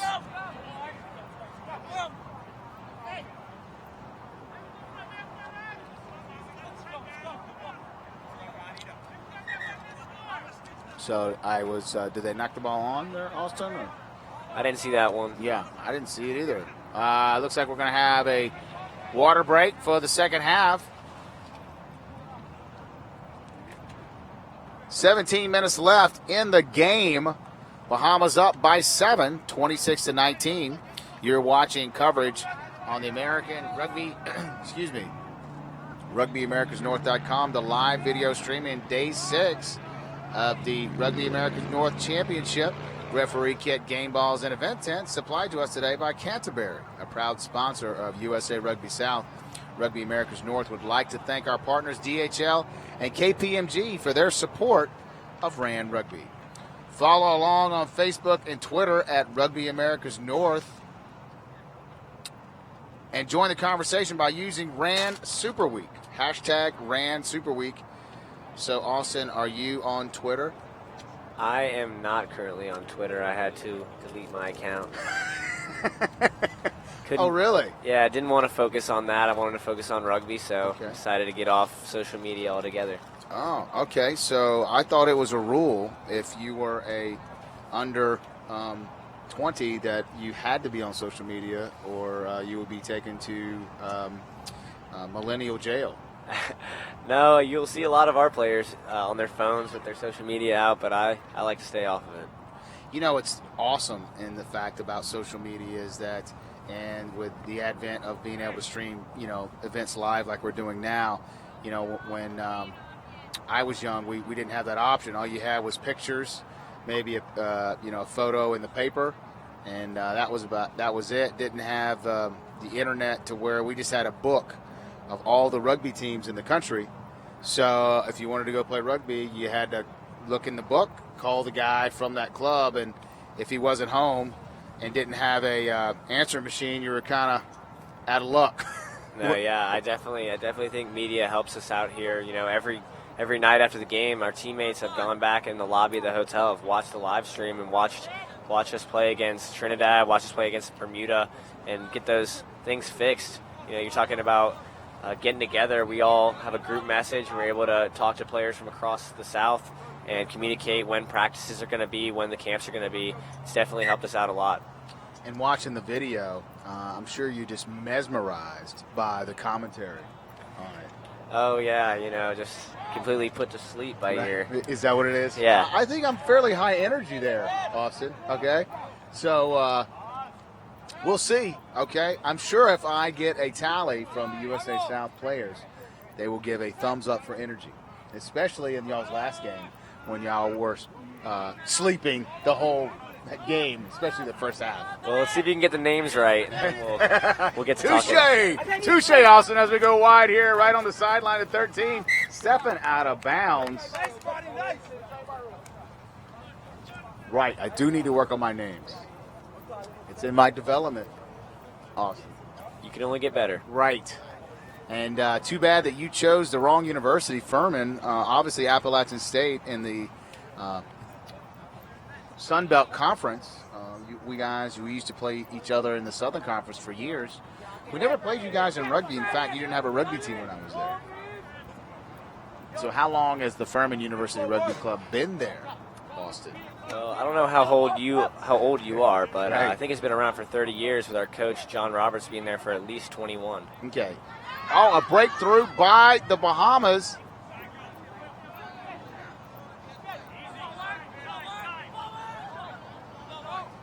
So it was 22 years ago when I was there, and Furman, they may have had a team, but we only played Clemson, and then we played other North Carolina teams. Didn't have the conference that you guys have today, the Southern Rugby Conference. Is that what that is? Yeah, Southern Rugby Conference is growing. We just added Duke and Wake Forest to that, and they've changed the borders from now east to west instead of north to south, so we'll see more Northern Carolina teams rather than just South Carolina teams. Okay.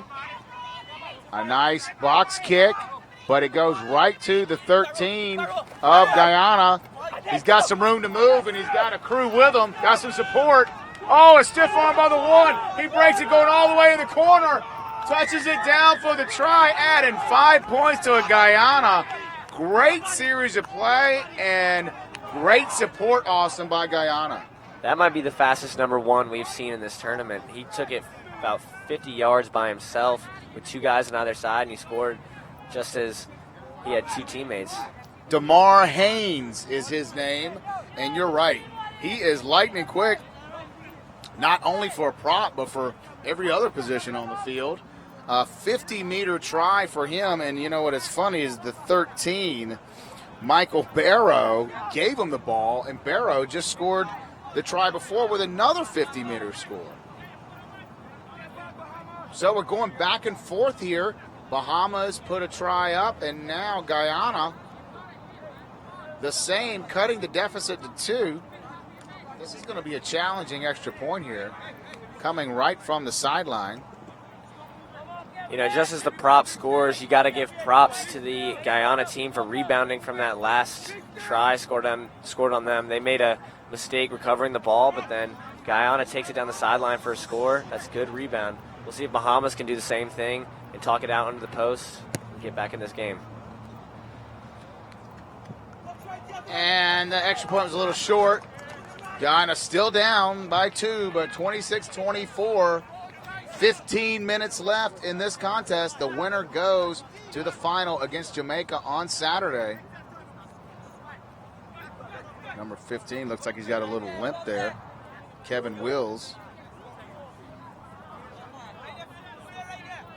But the number 1, you're right, Austin. That guy's got some wheels. DeMar Haynes left him in the dust, and a great handoff or stiff arm.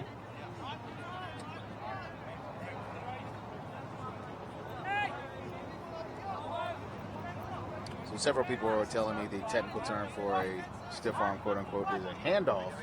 However, most of the American viewers would not know what that is. Yeah, handoff gets confusing for our American viewers. I don't football. To be honest, I don't really. Yeah, exactly. I feel I'm going to hand the ball off. Yeah. As Guyana taking the ball up, looking to get a crease through this defensive line. They did knock the ball on. Advantage Bahamas. They're crashing the ball up. 14 minutes left in this game. Penalty to Bahamas, taking the quick tap, trying to get something started. Their fullback pressing through, going out wide to the 11, going through, crashing down. Did he touch the ball down? Referee going to talk to his assistant referee. Looked like a high tackle right at the end there. They're going to talk it out. See what happens here. These assistant judges, these touch judges, give us a good opportunity of a second viewing of the play, which is a lot different than high school rugby or at any other level. You usually just have, random fans be touch judges or assistant coaches. But these side judges give an opportunity for another look at the ball, another look at the touch. Oh, my goodness. No, he's not. Yes, he is. He is giving a penalty try, ladies and gentlemen. In rugby, it's amazing. Unlike any other sport, in every other sport, you have to physically score. But in rugby, the referee can award a penalty try, which basically means if the Guyana did not make a penalty or have a high tackle there, the player would have scored.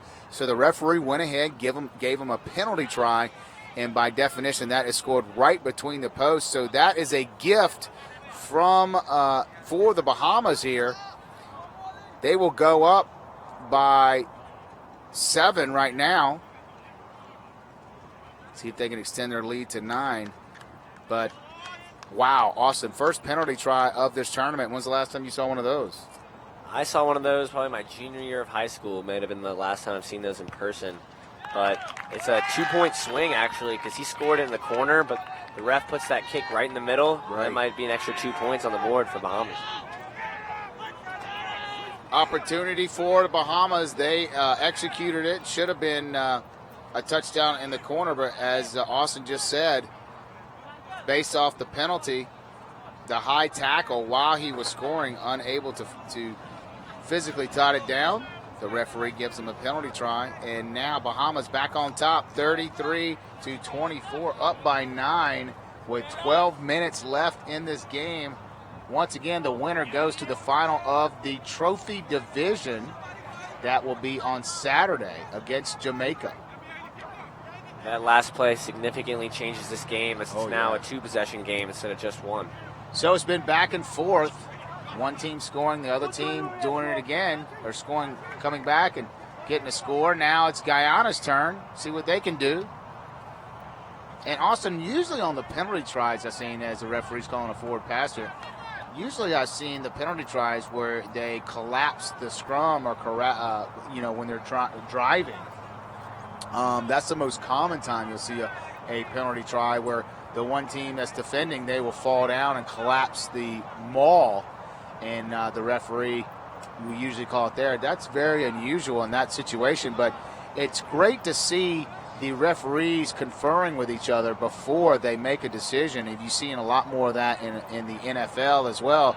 I think it's a great idea. 4 eyes or 6 eyes are better than 2. Yeah, without the use of instant replay down here, you can't use a TMO. You just got to use 2 refs on the sideline. And like I said, it helps. Right, definitely. You want to get the call right for sure. All the parties involved, I think, do as well. A knock on by Guyana there.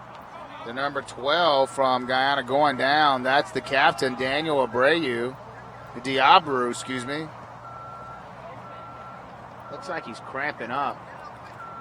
It is hot here. There is a cloud going over the sun right now, but still 92 degrees. Feels more like 100. If you're just tuning in and expecting the women's tennis tournament, that will start at 4:45. We had a medical delay of approximately 30 minutes, so that will start shortly. If you want to follow along on Facebook or Twitter, Rugby Americas North, or at Rugby Americas North, or join the conversation by using hashtag RAN Super Week.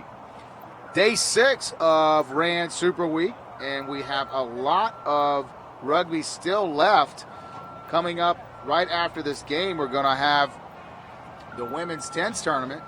And then on Friday, we'll have the finale of the women's 10 tournament. And then Saturday is finals day. We'll have finals in all the men's matches from the Trophy Cup, 3rd place game, 2nd place game. And to top it all off, 6 o'clock on Saturday, the final. It's a rematch from last year, USA South versus Mexico. Mexico will be the favorite going in there. And Austin Willis, the scrum half from USA South, joining me today. I know he doesn't want to hear that, but based off the play of Mexico, they look very, very good. And to be honest with you, Austin, you guys, it seems like your best rugby is yet to come. Yeah, I like to think so too. You know, we love hearing them be the favorite because the underdog is definitely what you want to be. I love to be counted out, and I hope they're ready come 6 p.m. because we're coming. Booyah! You got to say something. You got to say more intense than that. We're coming, okay? Come get you some, okay? Is that what you're trying to say? That's exactly right. Nice. That's how we say it in North Carolina. Bahamas taking it wide here. Graham breaking the line. Tried to get it to his winger. Guyana, it's a turnover. He's going down the sideline. I don't know if anybody's going to catch him here. He's cutting it back inside. Oh, all the way for the score. Another try for Guyana. And just like I said earlier, you want your centers to not try to do too much, and there's Spencer Graham throwing the ball away and just knocking it in for the try. Looking to try to get something a little extra, Graham did, and sure enough, it came back to bite him. Guyana picking up the loose ball and taking it all the way to the house, adding 5 points. This game is just going back and forth. It was Guyana's turn, so to speak, and to score here, Austin. And sure enough, they did. Let's see if they can knock the extra point up here. We have 9 minutes left in this game. The winner goes to the final on Saturday against Jamaica. And speaking of Jamaica, their women's tennis team will take on Bahamas coming up after the USA South and Trinidad Tobago match following this one. The first women's tennis tournament for the Rugby Americas North, and the extra point is good. So that's going to have the deficit down to 2, 33-31. Story of this game is back and forth. It might be whoever has the ball last will win this game because they've just gone back and forth, back and forth. So is it Bahamas' turn to score, or will Guyana walk away with the victory? 4 points down. You know, Austin, it almost feels like an NBA Finals, to where whatever team has the ball last, will end up coming away with a victory. You know, we keep on thinking that Bahamas is just going to keep, breaking away and making this game unattainable to Guyana, but Guyana keeps fighting back and still scrapping, and it's anybody's game. That's one of the better things about rugby is when you score, you get the ball back, but it seems like both these teams want the ball more than the other one after each score. Kick tried to clear it, and actually was a good bounce for Guyana. The number 11 from the Bahamas, he tried to get a hold of it. Dwayne DeVoe unable to collect it, but Bahamas will have the throw in. Fatigue definitely a factor, and heat exhaustion almost, and the fact that it is very warm out here. These players have been here for more than 2 hours with the delay.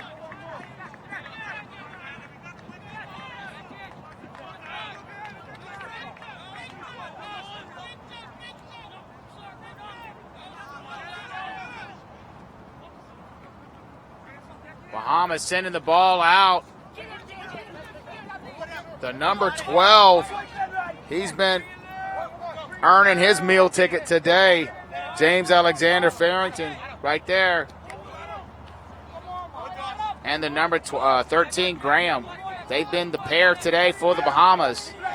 Going weak side with the 10. He's got no support. Little up and under kick. Taken by the fullback. Ends up getting knocked out of bounds. Injury timeout. Have 4 minutes left in the game. 2-point deficit for Guyana. Bahamas trying to hold on here. Their fly half just got injured. The fly half has been cheeky today. He took a quick tap down the sideline, and just there he tried to kick it over the top, but he just got smacked on that one, and he might not get up from this one.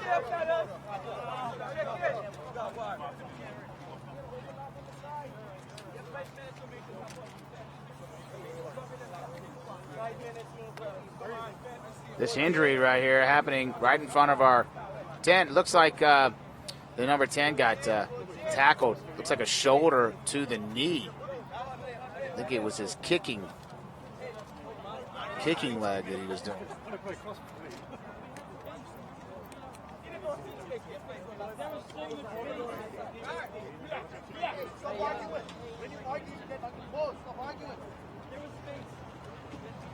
We have a injury timeout here. 4 minutes left. The winner moves on to play Jamaica on Saturday. Bahamas up by 2. They're going to have the line-out throw here, attacking. In Austin, a lot of times you'll see the professional sides, they will stall in this situation. I don't think we're going to see that from the Bahamas. I think they just have one speed and just go. That's absolutely true. You know, we took the lead last night in our game against Trinidad with 4 minutes to go, just like this game right here, and we were able to stall out the clock. We did a few things to move the ball, slow down the game a little bit. We were able to pull out with a victory. I don't know that Bahamas is going to be able to, stall this ball out, but they're just going to try to do the best they can to score this ball with Farrington. Guyana trying to come up hard, but once again, the big number 12, James Alexander Farrington, crashing it up.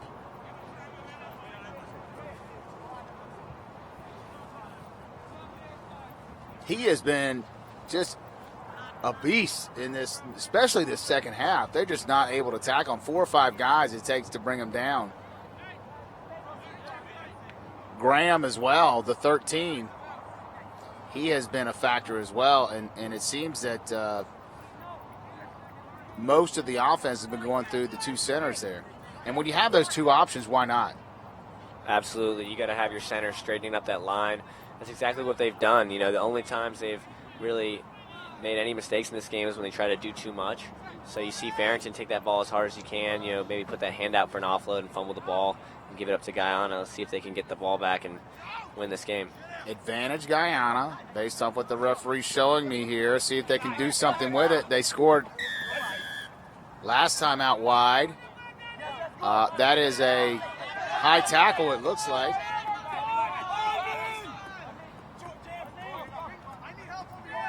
The got to be disciplined here, Bahamas, if they want to win this game. You don't want to give Guyana the ball in the last little bits of this game because you know they can rebound. Tap and go by Guyana, trying to set something up.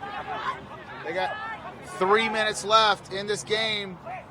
Space out wide. Down by 2, you're right. There is space out wide. They have the overload. Will they see it, and can they execute it? Coming out wide, one more pass. Ooh, bad pass, but still taken by the 13. Tried to kick it. Kind of a hodgepodge. Graham collects it. Let's go. Alexander passing it off to the 16 coming through. And now looks like they're moving into stalling. Trying to milk the clock, but they just turned it over. As a scrum half here, you have to stall this game for Bahamas. You take your time getting into that ball. You walk slow. You maybe take a knee, fix your hair, tie your shoe. Do whatever you can to stall this game. This happened right in front of our broadcast tent right here. The referees are talking over. He's talking with the assistant referee. There was a tackle right at the end of that. It was high, but I don't know if either of them saw it. We shall see from Ryan McCandles here, the referee, 20-year-old from Pennsylvania. Bringing the captain over, talking to him.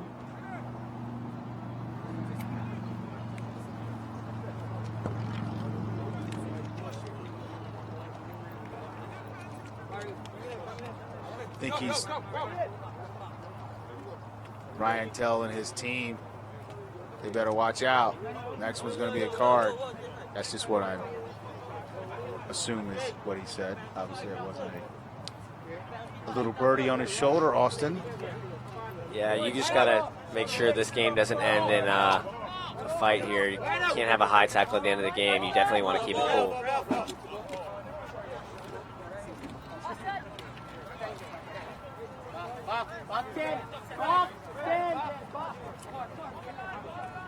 So the call has been changed. It was going to be a scrum down for Bahamas, but due to the penalty for the high tackle, Guyana will have a penalty kick. I think they're going to tap and go. Tap and go it is. He's going to pass it up to 9. Passing it back to the number 8. Driving through. Bahamas is ready for it. Guyana need to get a little deeper for those runs. They're kind of just running flat-footed there. Turnover to Bahamas. Number 8 taking it wide. Getting driven back, but Graham going around the corner. Keeping the ball alive, the 13 from the Bahamas. Diving over from Guyana. Quick tap from the Bahamas. Figured they would just try to kill the clock, but they want more. The flanker taking it up.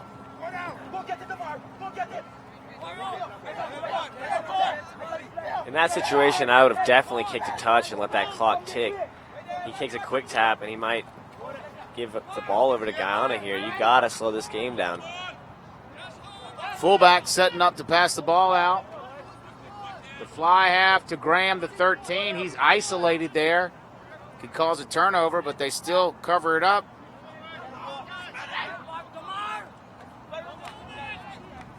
Taking it up. The prop to number 1. Kicking deep. Wow, they kicked it. Guyana can get this ball back.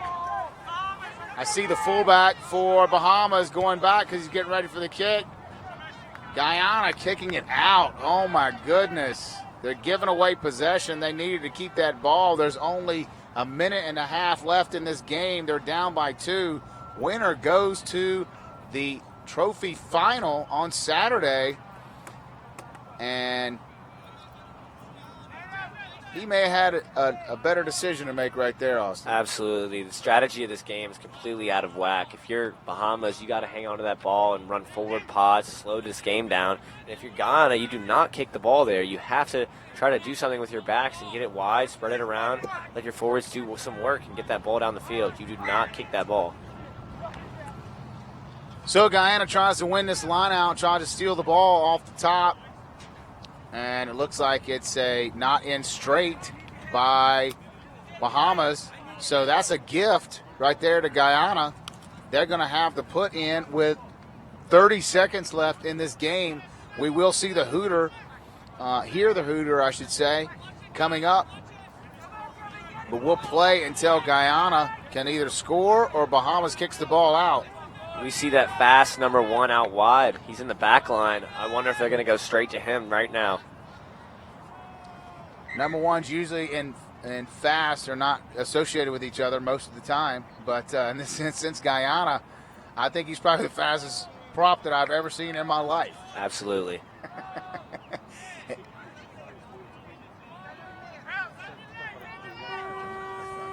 The Hooter sounds. The put in by Guyana. This will be the last play of the game. They have to keep it alive. They cannot kick the ball out. They're down by 2. Winner goes to the final. He's got no support here. Oh, they're spinning the ball wide. The 12 takes it, trying to get it out. The fullback has it. Nice spin move by the 13. They got to keep the ball, maintain possession. 12 takes it out. The 13 has it. Oh, no, he kicks the ball out of bounds. Oh, my goodness. He kicks the ball out of bounds. The 13 from Guyana ending the match. Michael Barrow. He has to feel horrible. He thought he was kicking the ball down to chase it and possibly scoring a try, but that ends the game, and Bahamas hold on to win 33-31. Austin. It wasn't pretty ever. They did not do anything right at the end, but they hung on to get the W. 13 kicking the ball out of bounds, Bahamas kicking the ball away whenever they could. I don't know if that's a pretty victory, but it's a victory, just like we had last night against Trinidad. We'd rather take a dirty W than a pretty loss. So, absolutely, couldn't have said it any better. And your victory last night was ugly. Okay, but when you win ugly, it's better than not winning at all. We will have 2 players from the Bahamas coming over and joining us here. They're number 12 and 13. Of the Bahamas, James Alexander Farrington and Spencer Graham, 12 and 13. They did an excellent job today. Bahamas squeaking out the victory and heading on to the trophy final. Boys are running over here, got big smiles on their face, got the first victory of the Rugby America's North tournament. Gentlemen, come on in with me. So Spencer Graham and James Farrington, James Alexander Farrington, correct? All right. You guys were the 12 and the 13. If you could take a look, come over here and kind of face this way so this camera can see your pretty faces here. So, Shane Spencer, you were playing the 13 today. It looks like you and James, we're working really, really well today together. Yes, sir. Last game we struggled with the offloads and the passes out to the backs, and this game it just seemed that we learned from our mistakes and gelled really well. So, James, it was just incredible. It seemed like these guys couldn't tackle you today. No, ain't reason I even start. I came from the forwards and into the box. It's like my third game playing center. Really? Yeah. So, what was your position before? It's second row. Okay. So when did the coach decide to move you out into the backs? But 2 months ago, when we had a tournament in Freeport, he decided he might have made a better decision, put me in the box. So when we played that game, there's no one could stop me in the box, so he let me stay with the magician. So let me ask you a question. So if you had the choice for the next game, which position would you want to play? I'm going to stay in the box. You know what? I think that's a good decision by your coach. So, Shane, I saw that you guys had great scores. Now, how many scores did you get? You got one. You got one. Is that right? No, I gave him the assist to one. You gave the assist. Okay. That was a fantastic offload, and you guys were really strong right at the beginning of the game. Went up 2 tries, 14-0. Then all of a sudden, Guyana comes storming back and scores 2 tries of their own. Yeah, we scored our 2 tries, and I guess we just thought the game was won by them. But Guyana caught us sleeping, and no disrespect to them, they're a great team. It's unlucky that they did not get the win, but we're very happy that we did. But we were able to come back together as a team, regain composure, and come out with the victory. So middleway through the second half, Shane, I saw you. You were coming down the sideline on the far side, and you're trying to make something happen, trying to dish to your winger, and just passed it and meet the mark, and the Guyana picked it up and went for the try. Yes, sir. I should have kept it on that play. I should have just gone down with it, but I thought I'd be able to give the winger the offload because I saw he had the space to run further down the field, but it was just a bad pass by me and something I learned to improve on in the next one. Well, ladies and gentlemen, the 12 and 13 right here, Spencer Graham and James Alexander Farrington. Did I get that right, gentlemen? Yes, they were the ones that were the cog in the wheel, so to speak, of Bahamas, getting the victory today by 2 over Guyana. And you guys, we'll see you in the trophy final on Saturday. Congratulations. Thank you. All right, so what we're going to do now is we're getting ready for the TENS tournament as we pan over to the ladies on the field, and we'll get ready to sing the national anthem for USA and for Trinidad Tobago.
And we're getting ready to start our women's period of the Rugby America's North Championship TENS tournament.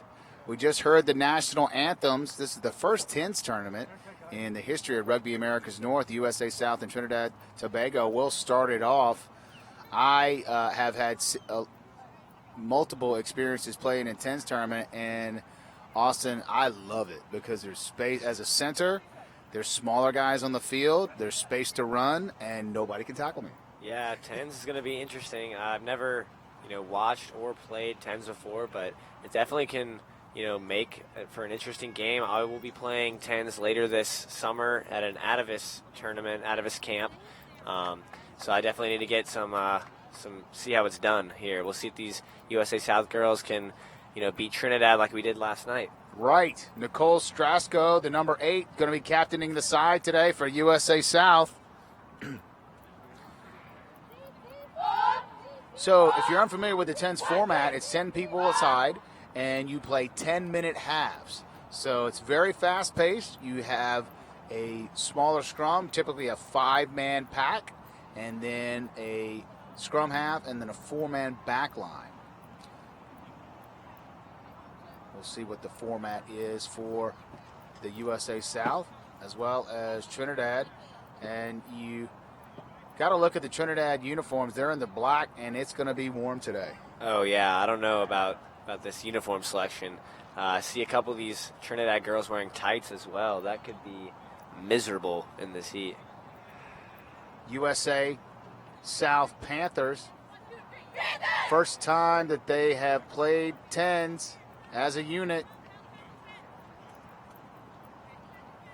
We'll see how they come out. First game for each of these teams, and we're starting the women's portion of the Rugby Americas North Championship.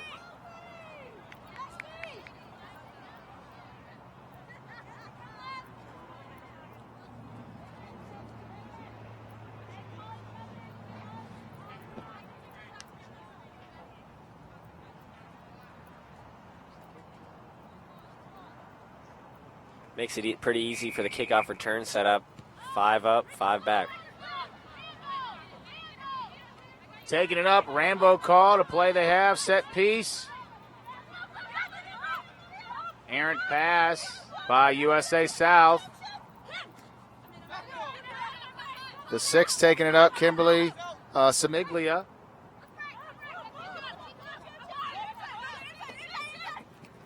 Good offload there. Unable to connect. Knocked forward by USA South. Advantage to Trinidad. The number 3, big to take down. Very challenging for USA. Trinidad Tobago, they have 2 very large players there. And it's going to be very, very challenging for the USA South girls to bring them down. Yeah, there's a clear size advantage towards Trinidad and Tobago. They've got 2 big props in their scrum here. Actually, they're locks. Wow, that's an interesting choice. They're going to have a long scrum with those 2 tall girls.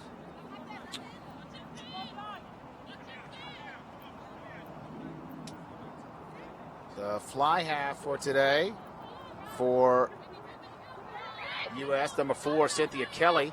She plays her rugby at Life University. Several Life University players on the team. Life University, a college program in Marietta, Georgia. I'm sure you're familiar with them, Austin. Yeah, they're in Atlanta, just outside of Atlanta in Marietta, Georgia. I've been to several of their camps. They're a very well-run organization. They had Dan Payne. He's now the CEO of USA Rugby. They're definitely a well-run organization. Yeah, it was the athletic director, Dan Payne. He also played for the Eagles and was the head coach at San Diego State as well as before moving to Life University. And that's going to be a fantastic addition to USA Rugby, and especially for the South because, Austin, as you know, we don't get a lot of publicity down here for our rugby compared to the West Coast. Absolutely. We're just getting started with this USA South thing, and this is our 3rd year for the U19s, and we'd like to see it expand and get more popular and hopefully have regional teams throughout the country. Looks like the referee was going to blow that up. Ball went straight out, so they will replay it again. Once again, a 10s. This is USA South versus Trinidad in a 10s tournament. 10-minute halves. 2 minutes into the first half, no score. Trinidad with the scrum down. Scrum half going weak. USA South lining up for defense. Great counter-rucking by USA. Looks like they got the steal here. Passing the ball out. Trying to get it wide. They do have space. Oh, a nice dummy. Oh, the spread it wide. The number 6 taking it. all the way. Can she get there? Kimberly Samiglia. Boom, dots it down for the first try for USA South in this tournament, and 5 points on the board. What we saw there is exactly what you talked about at the beginning of the game. It's a centers game. We swing it through the centers. She dummied through, and she found her outside center on the outside, and she broke away for the try. That's just good ball movement right there by USA South. The number 6, Kimberly Samiglia from the USA South with the try. And what a great dummy. And to get space, I think that was the 6 number, not 6. Carissa Lacey, I want to say it was the 5. But USA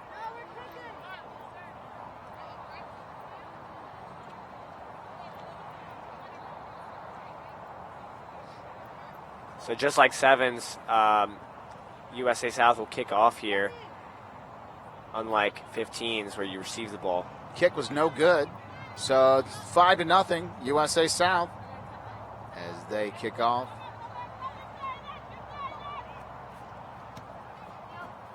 Kick is up. Looks like it's not 10. Referee will call it. That's going to be a free kick for Trinidad. Play the sevens rules when it comes to that.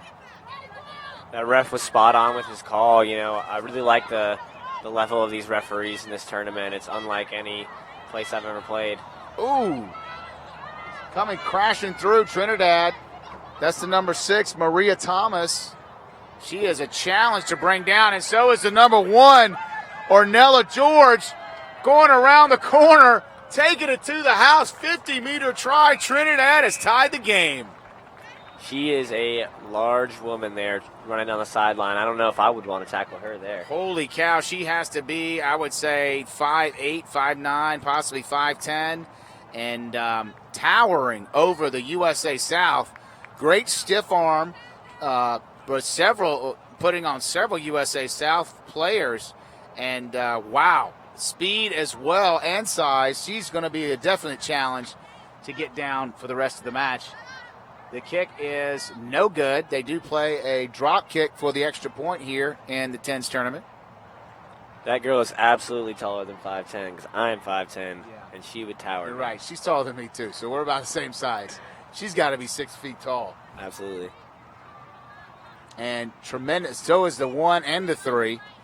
Ornella George and Onika George. I guess they're sisters then. They're Georges, because they look alike anyway, and so you have a set of sisters that are representing their country right here. A pick and go by the USA to the halfway line. Trying to recycle ball. Scrum half gets taken down by Trinidad, and it looks like it's a steal by Trinidad. Great counter-rucking. They had some excellent counter rucks just then. That might have been better counter rucking than we saw all of last game in the men's trophy division. You're right. Great counter rucking there. Fly half getting the ball here. The number 10 breaking through. Great running so far by Trinidad. Tanisha Samuel Duke with the run. And back with the number 3, one of the sisters, Onika George, lowering that shoulder. Very hard to tackle. 4 passing it to the 1, the other George sister, Ornella, right on the sideline. The George sisters might be the story of this game thus far, running through everybody. Right. You see the Trinidad men's team standing over there in the stands trying to get their women to beat the South women in their revenge match. Well, they definitely want some revenge based off the game last night. USA South men pulling out a squeaker 1-point victory over Trinidad Tobago. Trinidad was leading that whole game. And then, I don't know, you guys pulled a rabbit out of the hat, Austin, and got the W. But if you bring that weak sauce against Mexico, it's going to be another loss like it was last year.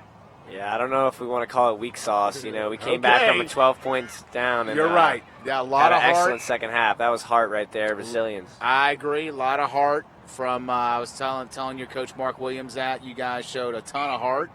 And that's exactly what you want from a team that's down by 14 in second part of the game and be able to come back for the victory. the number 9. She has a free kick here. Ooh, did she find touch? I don't think so. She kicked it straight through the back of the try zone. And that is going to be unfortunate for Trinidad. USA will have it. Only a minute and a half left in the first half. Scores tied 5-5. I think this is each team's kind of feel this style of play out. This is the first 10s tournament ever for Rugby Americas North. So the ladies are trying to sort it out and seeing what they can do with this format. You can see it's a lot faster than the 15s game. Ball is out of the back. Taken by Kelly. Passing it wide. They do have space. All the way to the captain on the end. She's taking it around the corner. Nice. Lowering her shoulder. Setting the ruck. Good job spinning it wide. Kelly at the 4. Trying to get it through to the 12. And that is offsides by Trinidad. Quick tap by the U.S. They do have space wide. Kelly going through. Kelly making the break. Going all the way. Nobody's going to catch her, ladies and gentlemen. 50-meter try by the local girl. Number 4, Cynthia Kelly out of Miami, plays her college ball at Life University, and she just took it to the house from the 50-meter. Impressive try by Kelly. As a USA South Panther myself, you can only be proud of how they've played this structure so far. You know, no one's playing unselfish right here. They're moving the ball excellently. Pass, pass, pass, line break, score. And that's all you can ask for out of a 10s game and 15s. And they just played excellent structure, and that's a try just through discipline. Extra point is good. You heard the halftime hooter, and that will be the end of the first half. Dramatic score by Cynthia Kelly, the hometown girl from Miami, Florida, is going to be entering her sophomore season at Life University. They ended up winning, Life University ended up winning the national championship in 7s, if I'm not correct, Austin, and I think they ended up second in 15s for in the NCAAs. So you have several girls from Life University, and it's been, up until then, it was back and forth, but the USA able to take the lead off that last second breakaway by Kelly. I think if USA South sticks to their structure here, it should be a blowout here. I think that they have the discipline, the structure to beat this team. As long as they can stop those George sisters, this one might not be close.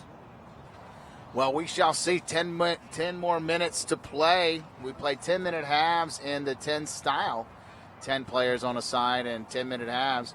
The game coming up after this one, we'll see the Bahamas take on... Is it Jamaica? Jamaica, yes. Austin saving me there. Way to go, Austin. You were saving it just like you saved your team from the jaws of Loserville last night. Good playing from you. Loserville. Oh, interesting city. You like that? Austin is taking copious notes from the wily old veteran that is follically challenged. Follically challenged is right. You know, we got a beautiful head of hair on our color commentator, and right. Not so much exactly. from the play-by-play. But I do have to tell the audience you did not know what that meant, follically challenged. Now you do. Way to go. Learn something new every day. We all do. So while we have our youngest ball boy here, Cooper Patterson, he's to my left. He's been here all week. So, Cooper, what do you think about the women's 10s tournament that's going on right now? No clue. Don't have a clue. Not very conversational. I'll have to talk to your father. He is also follically challenged. And he is just sitting there chomping on some gum. We would like to thank our sponsors of this great event. The referee balls and the rugby jerseys are sponsored by Canterbury, a proud sponsor of USA Rugby South.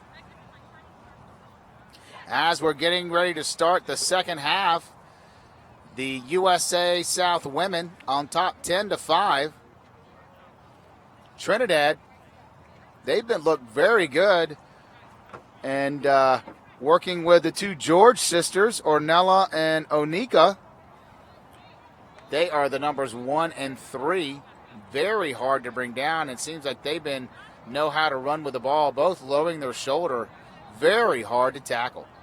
You know, as a leader at the halftime, all you got to go up to your players for USA South and say, let's stop these George sisters and let's move that ball around and keep playing like we're playing, and we will walk away with victory.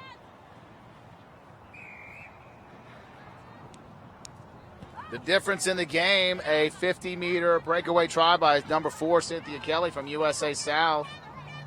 USA kicks deep here. The number 10 trying to clear it. That's blocked by USA. Recovered. Trying to spin it wide. They do have an overload. The 14's out wide, setting her up. She's isolated. They need support. Holding on by the U.S. That's going to be penalty. Trinidad, they're taking the quick tap. Nice step by Trinidad. Good offload. Way to go. Number 6 on the tackle. Takes it to the 13. The George sisters resetting that ruck. Trinidad taking it flat-footed. Not good against this USA defense.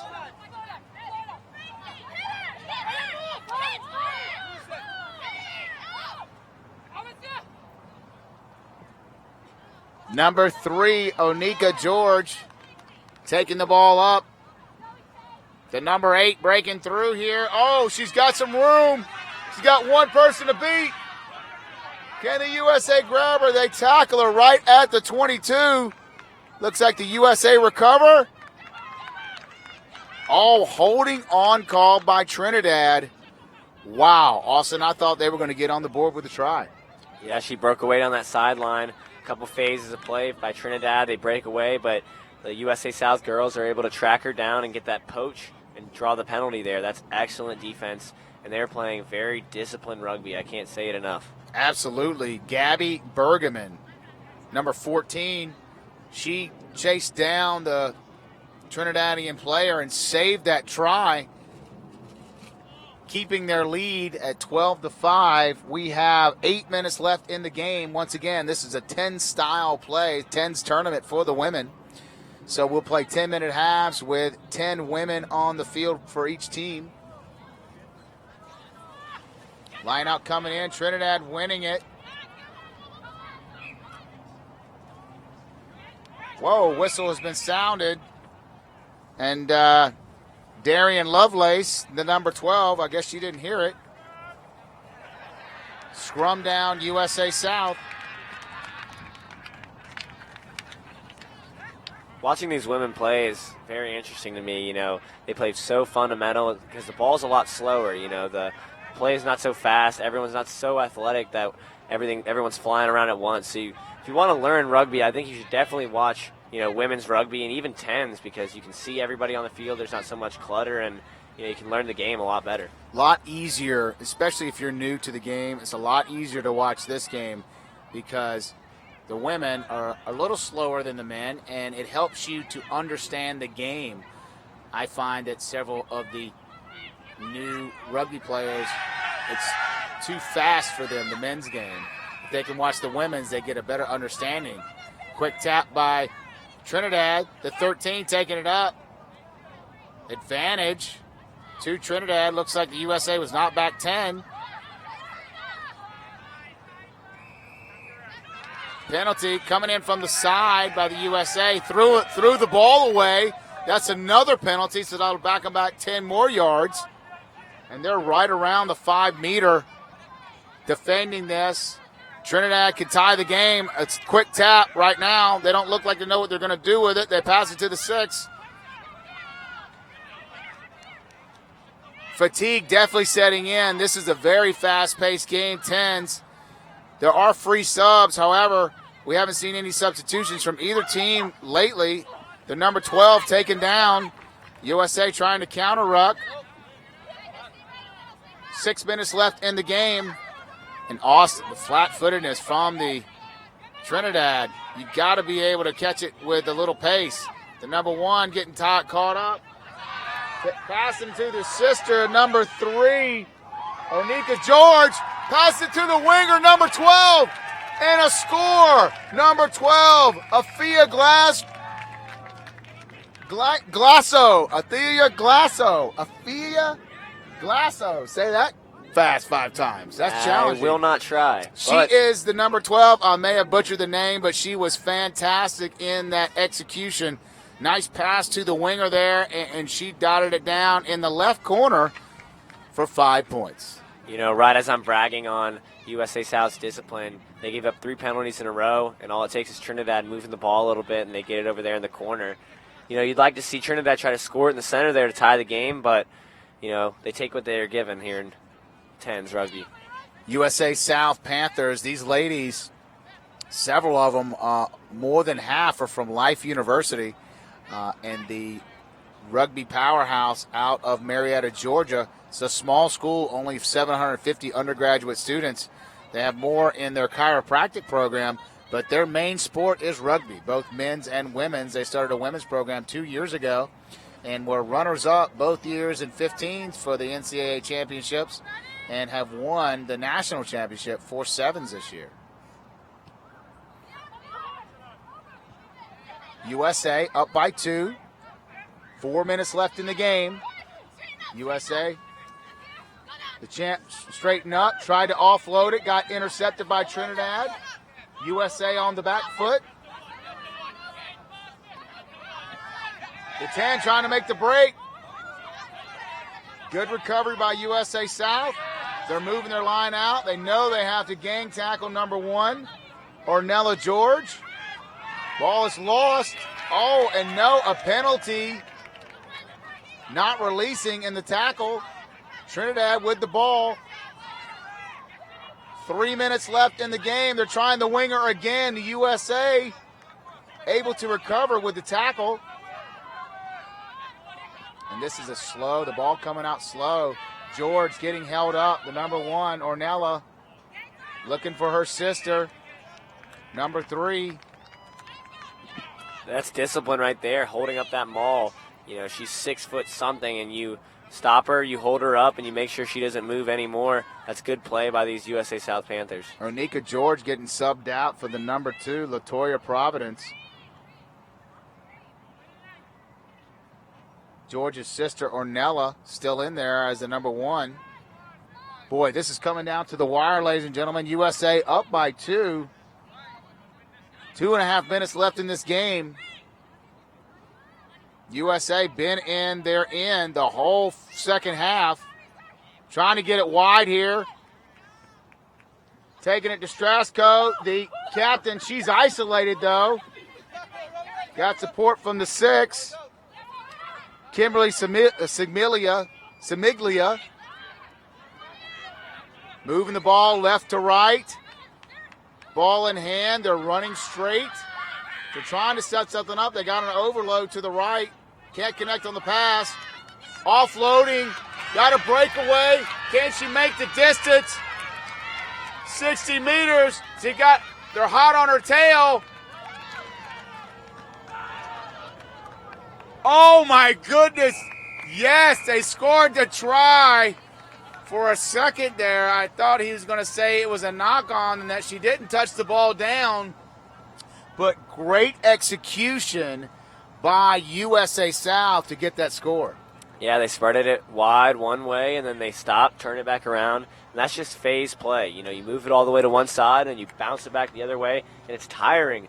Even in 10s, you got so much space you have to cover. You know, they swing it one way, bring it back the other way, and you just splits down the sideline. And while it is a slow run, she scores it down.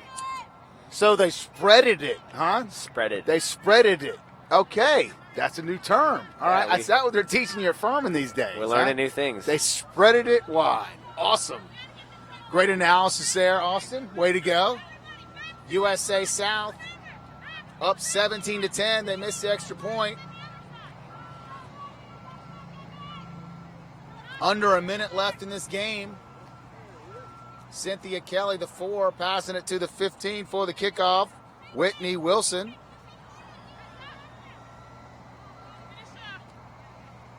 USA going to try to intercept this kickoff. Ooh, a little offsides there by Stresko, I saw that too. A little bit offsides, maybe. the captain, but the refs didn't see it. Trinidad, was it run out or kicked out? And so USA South, the Hooters going to sound here in 5 seconds. So they're still going to play. They'll probably run it down, and then they will probably run it out. We'll see what happens here. As a scrum half here, you got to ask, is it last play? You got to make sure, can I kick it out and be ending the game? Ooh, errant pass. The number 2 from Trinidad attacking. Kelly, the skip. They got one out wide. Can they get it to her? Stresko, stiff arms. She's got one man to beat. She's got support. She gets it to the 6.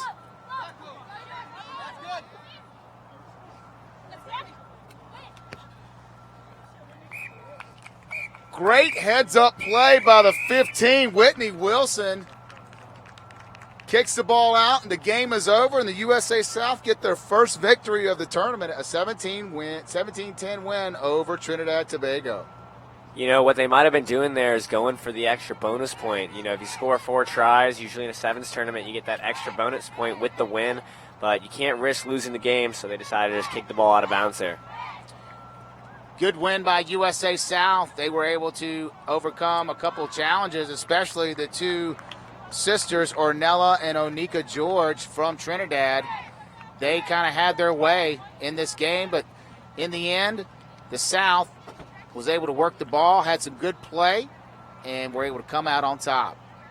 They spreaded it wide. They spreaded it wide. That's right, ladies and gentlemen. Coming from the USA South member, scrum half, Austin Willis. You'll see him Saturday night against Mexico for the men's final. So we will take a break and be ready shortly for the next 10s match, and that will be Bahamas against Jamaica. Once again, the final in the women's 10 tournament, USA 17, Trinidad and Tobago 10.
Welcome back to Day 6 coverage of the Rugby America's North Championship. We are into our second match of the Women's 10s tournament.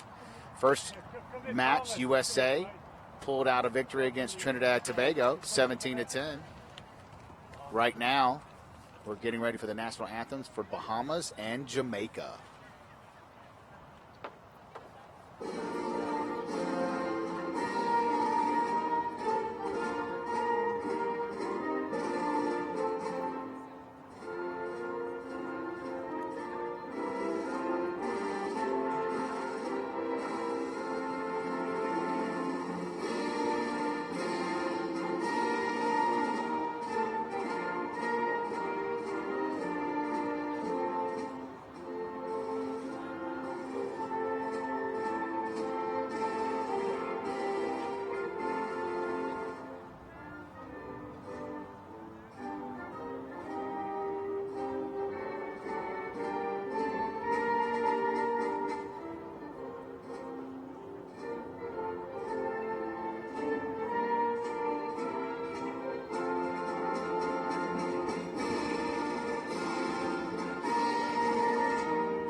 Jamaica going back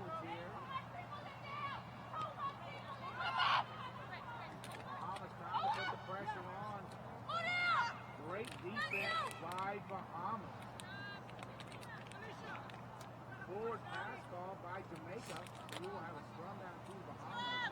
Austin, the first minute in. There we go.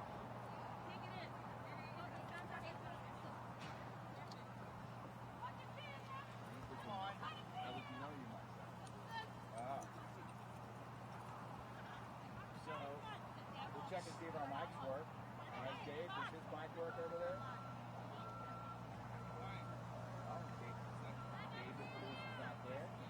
So, you will keep talking. The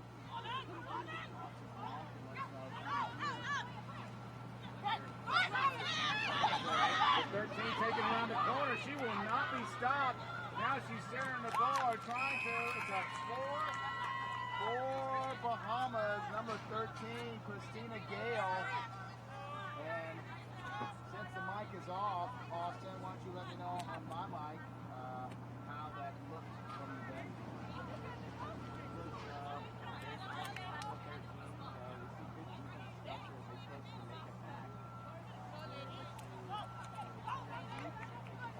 Run around the side and get a score here.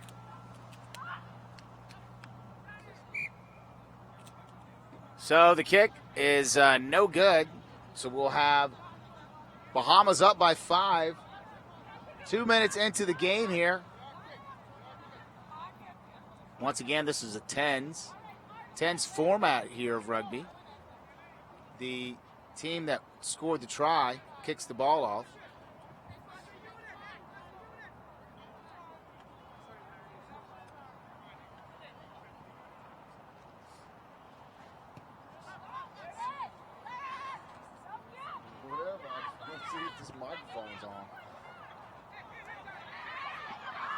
For the game, we had Lexi Mackey over here, and we saw her rooting her Bahamian team on as the men played, and she was yelling out for her team. That's good national pride we like to see. We hope those Panthers women are in the crowd for our game, loud like that. Right. High tackle by Jamaica. Quick tap by Bahamas. They do have space wide. Oh, good tackling by Jamaica, but they will say that is offsides by Jamaica, it looks like. What's he going to call here? Yep, not back 10. Lexi is passes the ball. The 14 trying to cut it back, going right through the middle. Can they stop her? Looks like they did. You have the 10 and 13 wide. You got her out wide. Going in the corner. Can she get through? Yes, she does. Another try for the Bahamas. Number 13, Christina Gale, and that's her second try of the game. And we are 4 minutes into the game. That was excellent play by the scrum half there. She dug it out. She knew she had numbers to the left, to the blind side. She took it and got an excellent try there. That is great play by the 9. We had some technical difficulties there. Austin's mother could not hear her son. So thank you, Mom, for letting us know. Now you can hear us as well as me. You know everyone's only out here to hear you, Mark. I know. You're right. Okay, Austin? See? You're a good understudy right there. 10-0 Bahamas as we are halfway through the first half, 5 minutes in, 10-minute halves. You'll see the drop kick. That is different than the 15s. You have to drop kick it on a penalty in 10s. And if you think 10 minutes is short, then you've never played a 10 minutes of rugby in this 10s tournament. It is very fun. I think it's probably one of the most fun parts of rugby I like. Nice tackle by the 13, Christina Gale. She scored 2 tries already.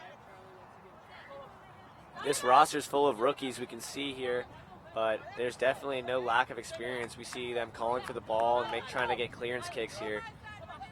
Lexi Mackey setting up her crew here.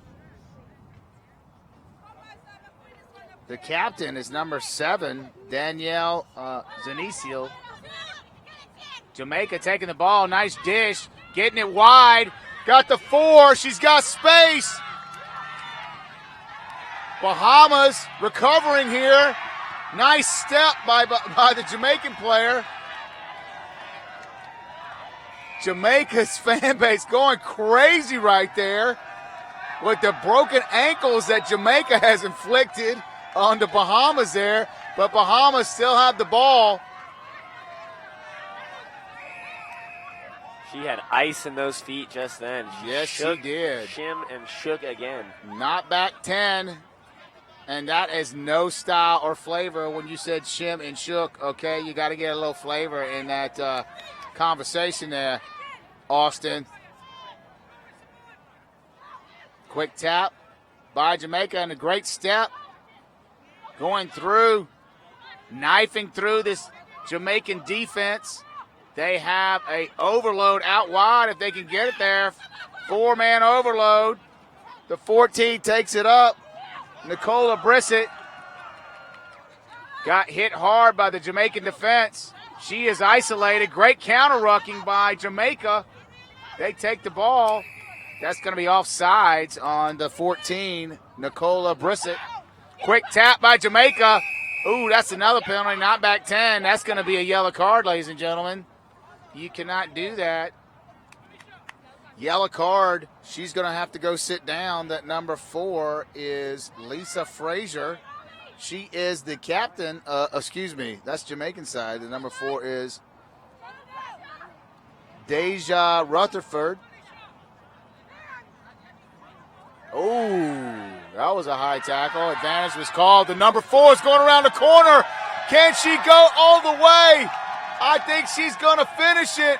The Jamaican crowd loves it. Scores right behind the post. Number 4, Lisa Frazier. She is also the captain. And I also work with Lisa Frazier, but that's not the same one. Great job by Jamaica.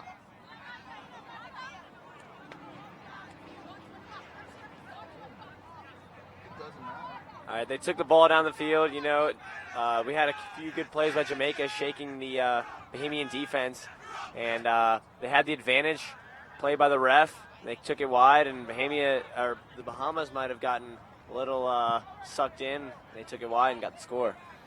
Yes, Bahamia got sucked in. Austin, stellar commentary, great job. We do have the mics up. Dave is back, the producer. He's got us dialed in. Mama can check you out. All right. And for those of you listening and watching at home, we have a great game here. Bahamas up 10-5.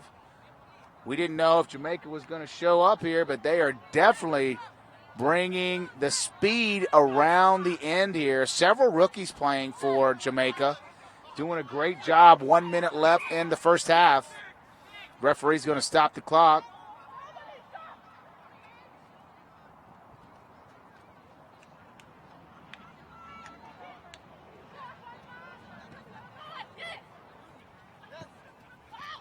Opposite side. Kick, the weak side, goes out. It's going to be a Bahamas throw-in. Line out.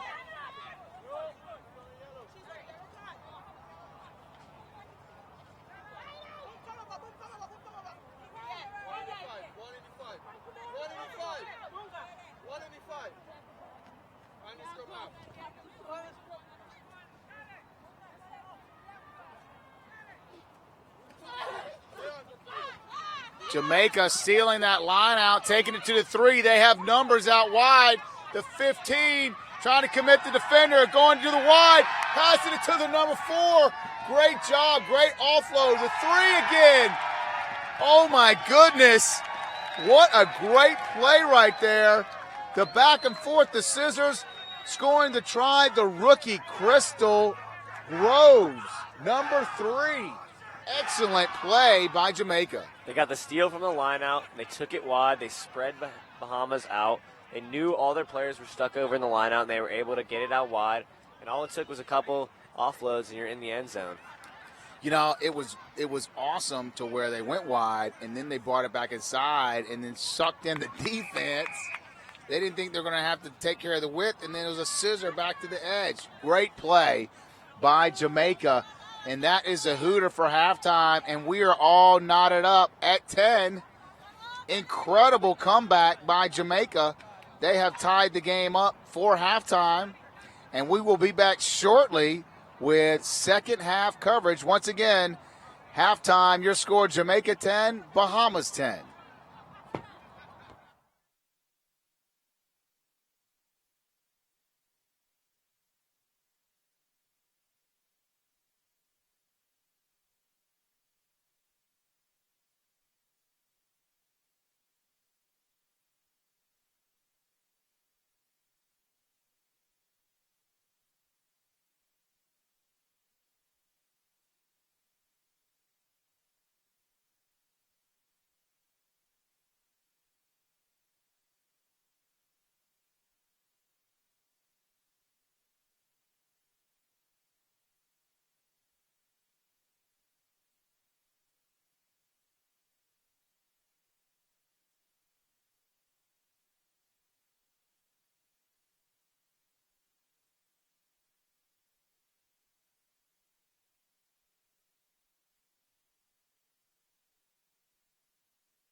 Coming back to live action here in the women's 10s portion of RAN Super Week, the 2016 Rugby America's North Championships, coming to you from Vizcaya Park in Miramar, Florida, just north of Miami. It's all dotted up at 10 here.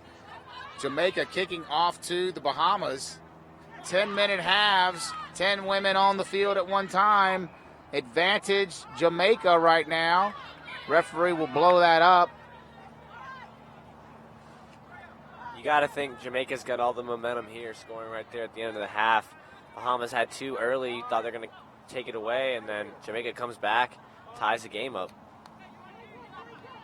Wow. It's like Jamaica, it took them a little while to get going, but once they did, it was very impressive. This game has definitely been a lot messier. Last game with the Panthers' discipline, it's about as clean as your bald head there, Mark. Right. It is. Silky smooth. Okay? Silky smooth. Very good observation by the number 9, Austin Willis, joining us today, the scrum half from USA South men's side. That's diving over. Penalty to Jamaica. Quick tap.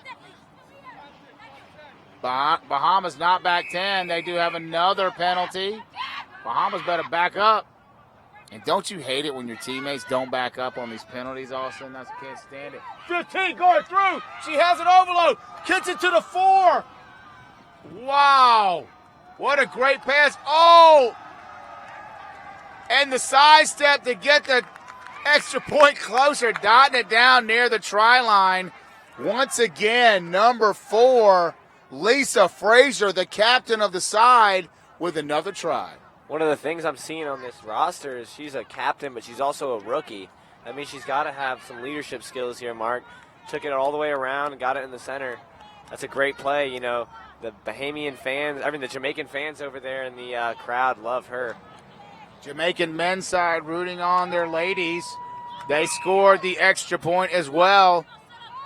Jamaica up 7. 17-10 over the Bahamas, and at the first half, it was all Bahamas, and now the tide has turned, and it's amazing. 10s are very similar to 7s, to where you blink and you will miss a score. We are 7.5 minutes left in the game. Jamaica up 17-10. We're playing 10s today for the women.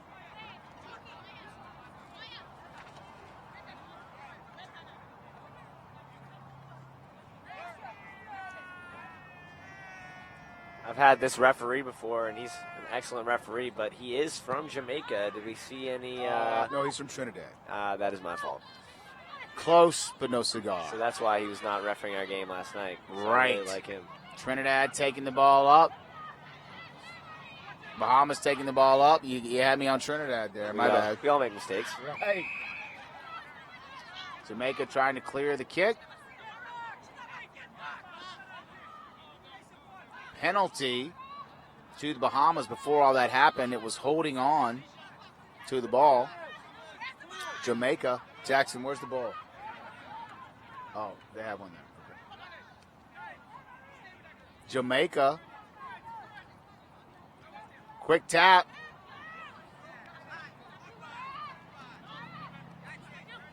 Hard tackled by the Bahamas. They need to get on the ball, though.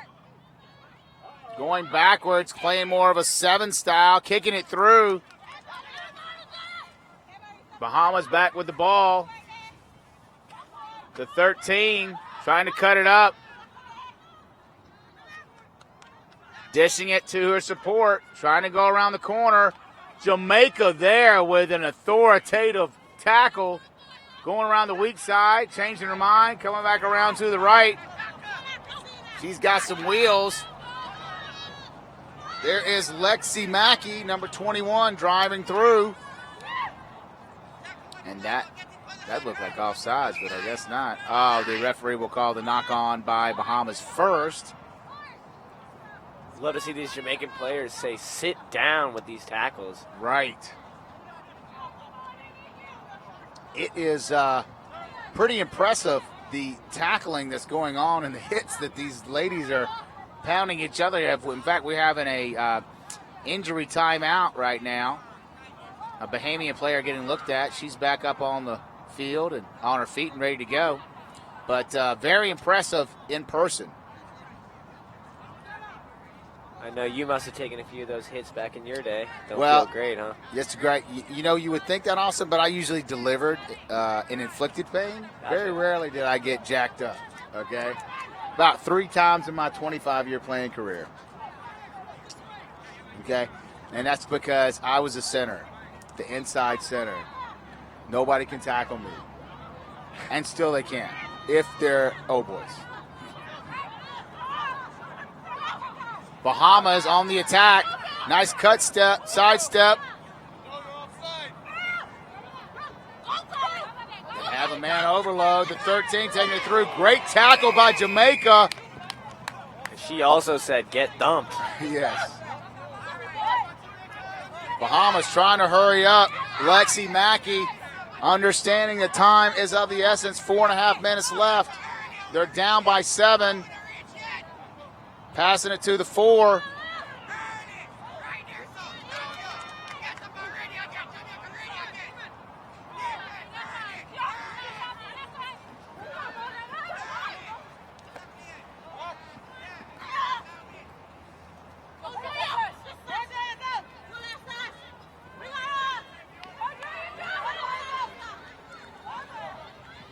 And Bahamas went around the corner and were able to get the try. Spun around in the tackle, right on the edge, dotted it down in the corner. That's 5 more points for the Bahamas. They are down by 2 with 4 minutes left. It's going to be a very challenging extra point here, especially for a drop kick. Joya Smith, the 19 is Joya Smith. Nope, 15. Sharmika Bullard, that's who that was taking the kick. They have a water break that's going on right here. Jamaica with a 2-point advantage. 3.5 minutes left in this game. These ladies are knackered. You can tell this has been a great game. It's been back and forth, just like the game before this and the game before that. There's some interesting games we've had later in this afternoon. Now, after this match, we will take a break because the teams will need a rest before they play again. Mark is getting tired of talking. I never get tired of talking, Austin. Ask my kids. They will let you know.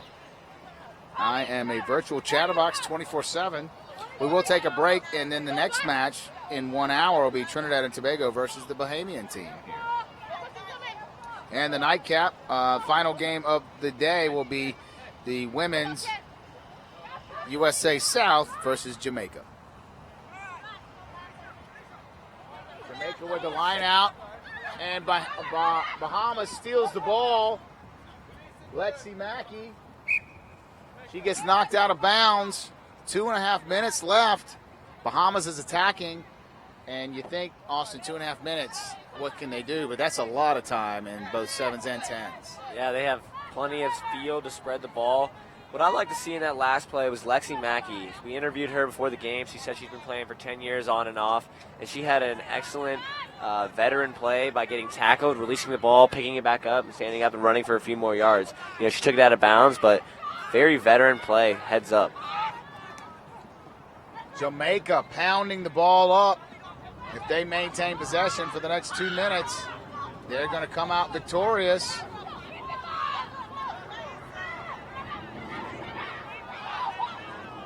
Trying to get the ball out. They're clearing the kick. Nobody is back for the Bahamas, and it's a foot race, ladies and gentlemen.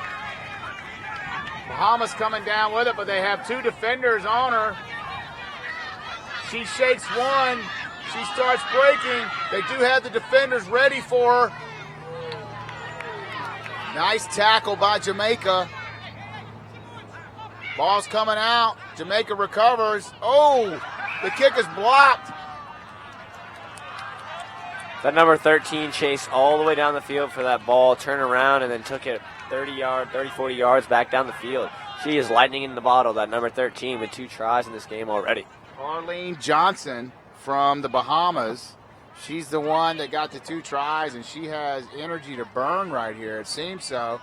Got a minute left. And there she goes. She's getting subbed off the field. She gave her all this game. She might have just done it for her team. Free subs in the 10s division. You can sub at any stoppage of play. Final minute coming down here. Jamaica up by 2, trying to hold on here. Ball is out. Jamaica player isolated. The number 1 trying to dish it, trying to get it wide. They got it wide. Did not connect, though. The number 3 gets it, passes it out. Oh! It's a turnover. Bahamas has some numbers, but number 4 from Jamaica holding her up, Lisa Frazier. And it's a knock-on by Jamaica. Bahamas will have a scrum down. The horn is about to sound right now. This game is coming right at the end. This may be the last play of the game. And Austin, you got to think, Bahamas, they got to get into the try zone here. They got to get this scrum. They got to do something to get this ball and get it in the end zone. Jamaica tried to spread it wide here, tried to give it to their captain, number 4. And now they just got to get the ball back, Bahamas does. There is a player, the trainer's attending to a player on the field, a Bahamian player. And in fact, the ref is going to stop time and come check on this player right here. After this game, we will take an hour break, and then the last game of the day is going to be the USA South versus this Jamaican team. If this holds up right here, then Jamaica will be undefeated and won their first match, and so will USA South. However, Jamaica will only have an hour break for this turnaround. Referee kit, game balls, and event tents supplied to us today by Canterbury, a proud sponsor of USA Rugby South. Rugby Americas North would like to thank our partners DHL and KPMG for their support of RAN Rugby. We are in the second match of the women's 10s tournament. Jamaica up 17-15. This is right around the last minute of the game. They are tending to an injured player on the field, so there is a stoppage of play currently. This is going to be an interesting finish right here. They're getting a water break with maybe 5 seconds to go in the game. They're going to give everything they got. Should be interesting. So where's the 10s tournament you're going to, Austin? That's in Vero Beach, Florida. I'm playing for the Atavis camps. Just trying to develop my skills, and they're going to split us up into different teams, play a little 10s. When is that being held? That is August 8th through 13th. Oh, wow. So they're having an Atavis camp in Vero. We had one. Oh, so they're having it at Dodgertown there. Huh? Yep. Okay. We just several of my players from the Wellington Wizards went out to California where they had the select camp out there, but that was more for high school kids. Dodgertown, a nice facility there in Vero Beach. Of course, there's nothing else to do in Vero besides rugby. So you play for Furman University. So how did you guys do last year, and what are you looking? How you guys looking this upcoming season? Yeah, last year we played our conference season in the fall. We played teams like UNCW, VMI. We've ended up playing my brother's team, the Citadel, in our conference schedule. We ended up winning all our games until the last game. We had UNCW. Winner goes to the national tournament. We ended up losing that game in a heartbreaker with 0 seconds on the clock. We got called on a forward pass that we thought would win the game. We wish we would have made that national tournament. That's what we're hoping to get to next year. We had a great 7th season. Ended up losing to my brother in the conference championship, which is just hard to take, but that's another goal just to set for my sophomore season, is to beat my brother in the conference championship. And so is he older than you? He is. He's going into his senior year at Citadel. At the Citadel. Citadel has a great program. They didn't even have a team when I was around. The Citadel, great program. I see them posting a lot of the stuff. They have stolen by Jamaica. No, that's offside penalty. Quick tap by Bahamas. Here it comes. This is the last play of the game, ladies and gentlemen. Can they get it into the try zone?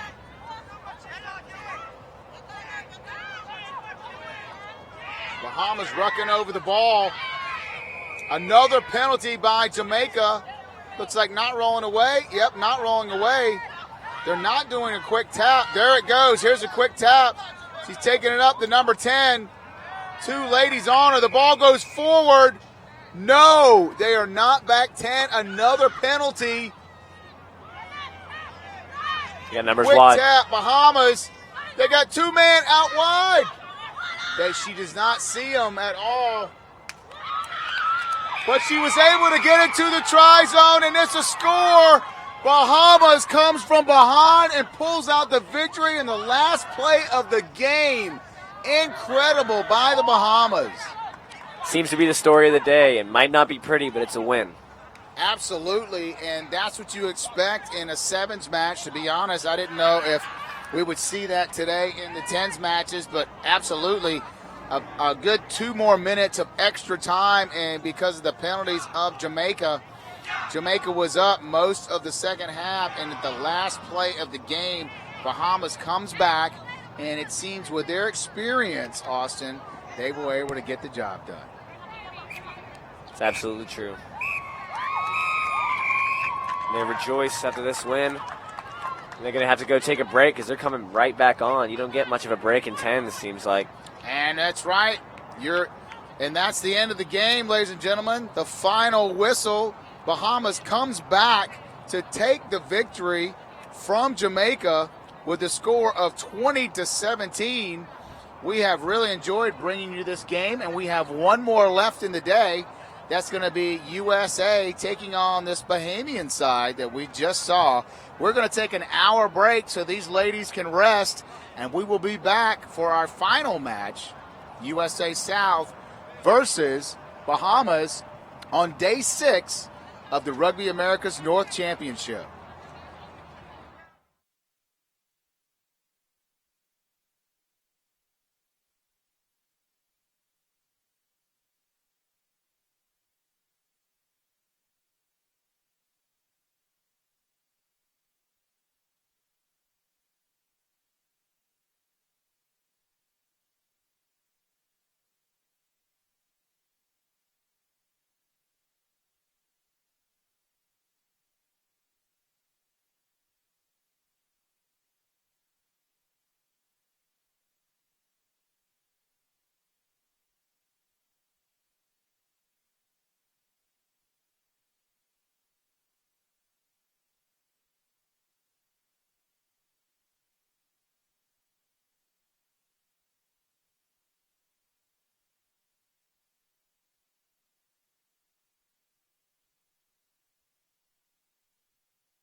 We're here with Carlene Johnson, the number 13 from the Bahamas. 2 tries today. And Carlene, I didn't know if I'd be talking to the Bahamian team. You ladies looked fantastic, but then Jamaica came back, and it took every second of the game, including extra time, to pull out the victory. Well, I just want to thank God for allowing us to have a successful game. We had our little bumps and bruises, but we pulled through. And this is our first time actually winning. Wow. And I'm proud of the team and hope that we continue to do well and beat the next team. Carlene, on your 2 scores here, you came right down here on the far side, and it looks like you got great support from your teammates. They were able to commit the defender and kind of put you away, and we saw how fast those legs can move getting into the try zone. Well, my teammates just said keep going, so I kept going, and I scored. We did what we had to do, and we went for the win. That's fantastic. So tell me what went through your mind when you guys were down by 2, the final hooter went, and then what are you thinking to yourself? Well, we were against time, and we just went for, I don't know, sorry. It's okay. It's all right. You got the victory. It's your first ever win for the Bahamian team. You girls showed a lot of heart. You played fantastic. Thank you very much for coming over here and talking to us, and we wish you success against your match against USA South coming up. Thank you. All right, and you will need to stay tuned as well. We'll be back in 1 hour with the match between Bahamas and USA South.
Welcome back to live coverage of Day 6 for Rugby America's North Championship.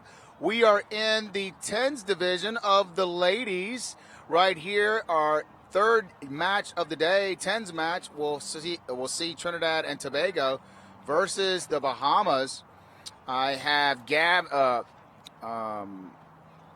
Austin Willis here from the USA South team, the number 9.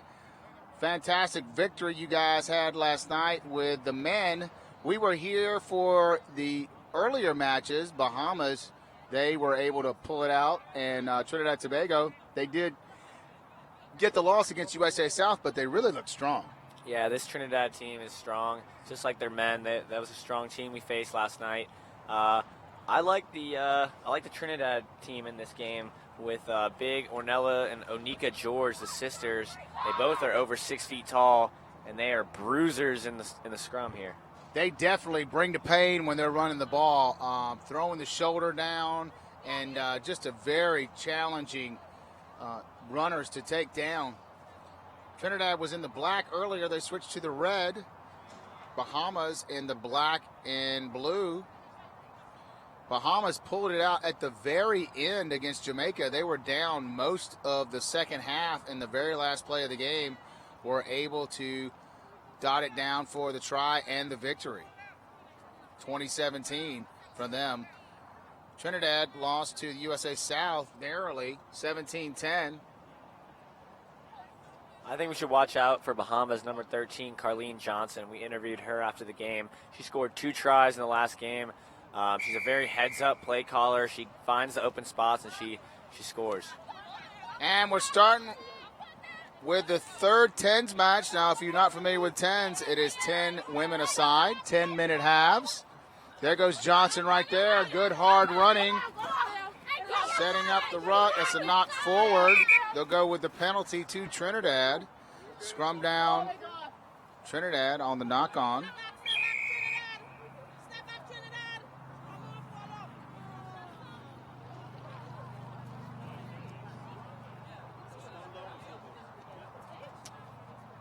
We have a lady down here from the Bahamas. No score, just started, first minute in.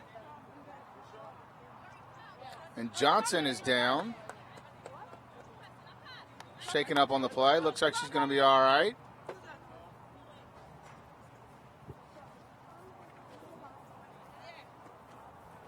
Johnson came through hard on that run.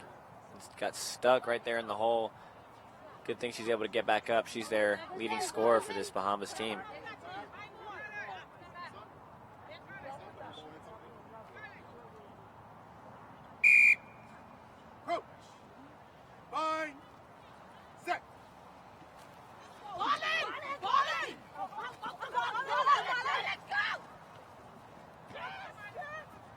Trinidad passing the ball out, trying to get it wide, cutting it back inside, taking multiple players with her, the number 4 from Trinidad, trying to get it wide.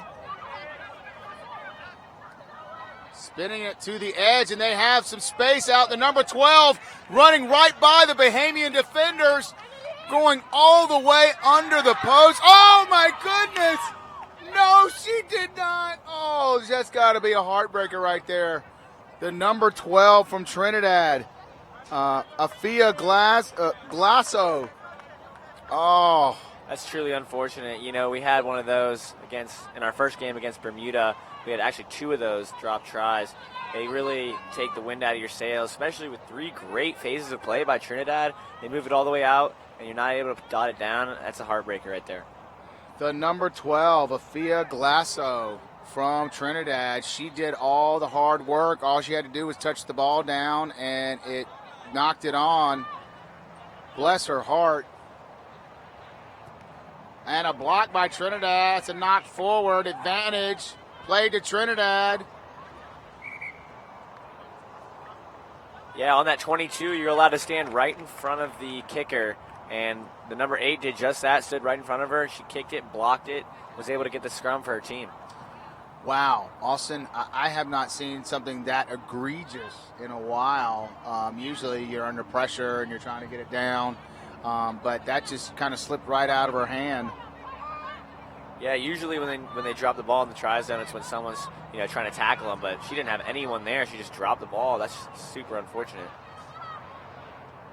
Trinidad maintaining possession. Good counter-rucking by Bahamas.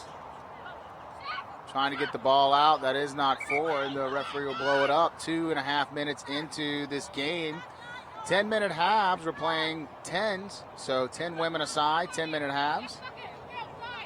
Trinidad falling by 1 try to the USA South in their first match. Bahamas coming from behind with a 2017 victory over Jamaica, who Jamaica led the whole game, but Bahamas was able to pull it out in the end. Both these teams haven't really felt each other out yet. The ball's been a little slippery in this first half. Let's see if this team can get it going. Taken by the number 11. Going out to number 12. Mafia Grasso.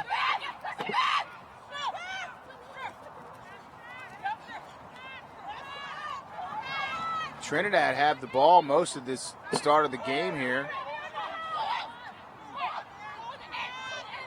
Still going to the left side of the field. Trying to find space on the edge. Cutting it back inside. I was going to say. It was offsides on Lexi. Offsides? Right there. Tap and go by the 4 of Trinidad. And the big bruising style of the number 1, Ornella George, one of the twins. One of the sisters. So hard to bring down. You figured they would utilize the 1 and 3 more frequently. Actually, there's only 1 right now. Ornella's in the game. Onika is not. Free subs in the 10s format. This back line set up deep. Let's see if they can move it here. It is. Trying to get the ball away. Yes, going to the 5. They have one, the 12 out wide. Cannot get it to her. Passing it wide. Trying to get space. The number 1, Ornella George. You are not going to stop her. Dotted it down for the try. 5 points, Ornella George. The stiff arm. You cannot tackle her low, Austin. Shoot, I don't even want to tackle her. I definitely don't want to tackle her. Trinidad did a good job spreading the ball back and forth, and that's really hard to defend in 10s. You got to go all the way to one side of the field and all the way back, and then you got a big bruiser like number 1 out on the edge. No one wants to tackle that when you're tired. No, not at all, and it's interesting to see the style that they're playing here. Trinidad, more of a 7 style than a 15. Sometimes some teams will go 15 style in 10s, and others will revert back to a 7 style. But Ornella, what a great score coming through, breaking multiple tackles and scoring right underneath the posts. However, I don't think they made that extra point. No, they didn't. That's going to be 5-0 Trinidad. And you would think that 10 minutes is not a long time, but it is a lifetime when it comes to 10s.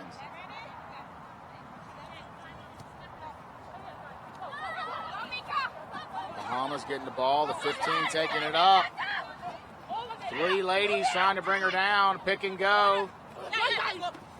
Lika Johnson going down the sidelines. Can she stay in bounds? No, she's out of bounds.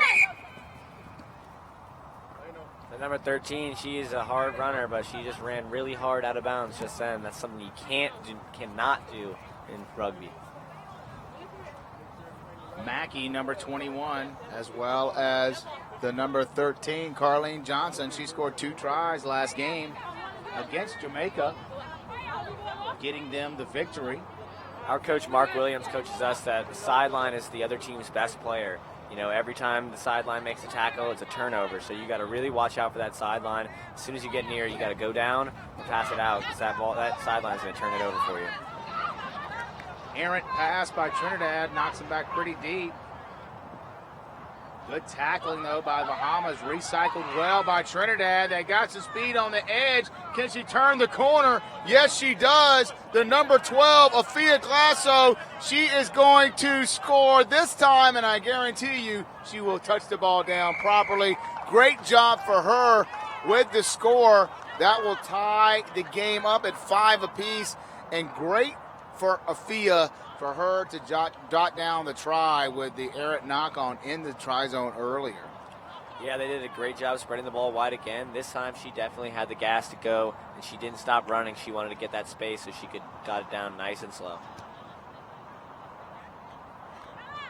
Ornella George on the attempt. That is unsuccessful. Trinidad looking very good here. They're up 10-0. 2 minutes left in the first half. But don't ever count out the Bahamas. That's what happened exactly. This is exactly the same thing that happened against Jamaica. And they came back and ended up winning.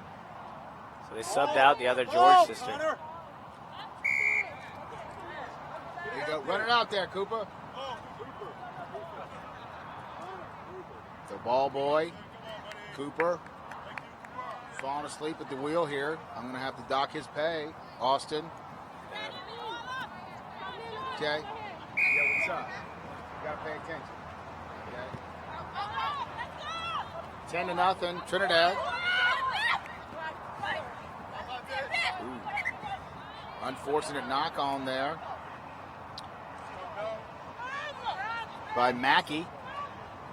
Bahamas just needs to settle down here. They've rushed every pass. They just need to settle down, play some phase ball. You know, they're really strong in the forwards. They need to let their forwards go, especially with the George sisters out of the game. Both are subbed out. This is their chance to power the ball through.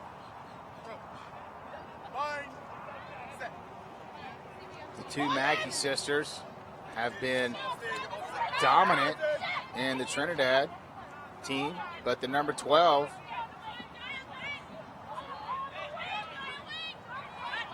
Afia Glasso, she's been very good. 2 tries, but only 1 counted. Now knock on in the try zone. 30 seconds left in the first half. The number 11's going around the corner, but Bahamas stopping them. Oh, a great offload. Fantastic offload.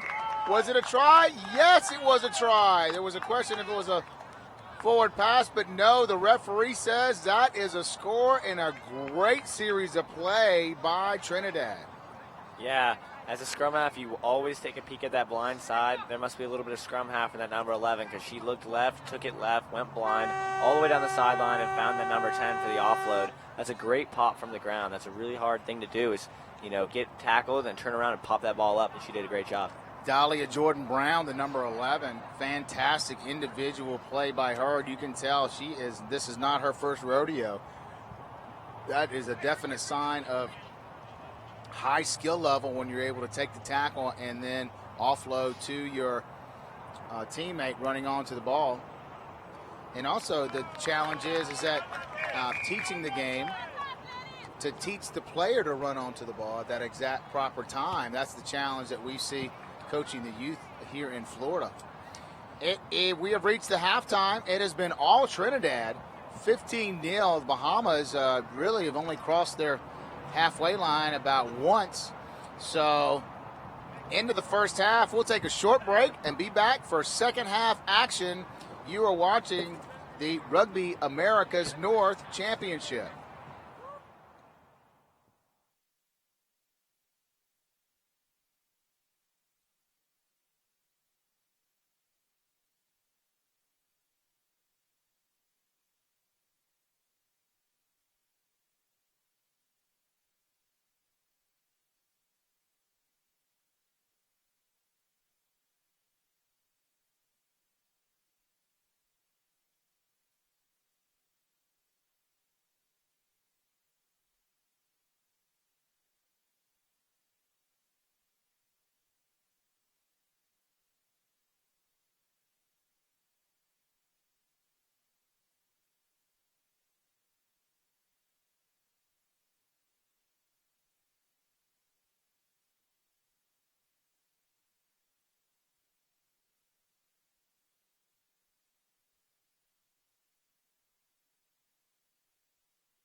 Welcome back to second half action. Got the second half kickoff starting off. Bahamas kicking to Trinidad. Been all Trinidad this first half, in the first half. Bahamas, same thing happened to them last game, and they poured it on and got the victory against Jamaica. A steal by the 15 of the Bahamas, Joya Smith. Sharmika Bullard, excuse me. Great play by Laoki Ferguson. Penalty to Trinidad. You're absolutely right. It's been all Trinidad thus far. Let's see if Bahamas, you never count out Bahamas thus far. They beat Jamaica in that last second. Right, and a breakaway right here, just like you said, Austin. Can she get all the way? Oh, yes. Got the last breakaway. She's scoring all the way, a 50-meter try. Incredible. Bahamas, now they show up and they're ready to play. Cut the deficit. 5 points on the board for the Bahamas. Extra point, awaiting the extra point. So Bahamas can thank me. What's that? Bahamas can thank me on that one. They I can't. talked You them up. predicted it. Yeah, there they go. Broke right through the middle, slipped a tackle, and they're in the end zone. They can thank me. Awesome. You're right. That's exactly why they got it. Touched it down in the try zone right behind the post, and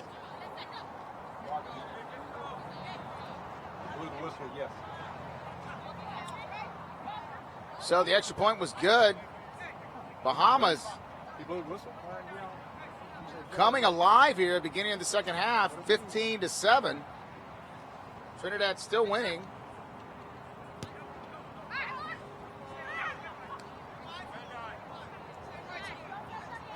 The number 6 taking it up from Trinidad. I'm really waiting for Bahamas to feed that number 13, Carlene Johnson. She's been the stud thus far in the tournament. I really want to see her let loose. She's on the edge right now. Tap and go from Trinidad. I am really impressed with these women and just the amount of contact that just going in, no holds barred whatsoever, and defensively as well. Very good contest to watch. The number 2 taking it up from Trinidad.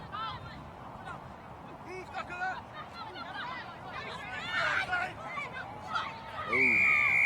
Cannot do that, ladies and gentlemen. Got to come through the individual, not over him. Quick tap and go by Trinidad. He's got a lot of room here.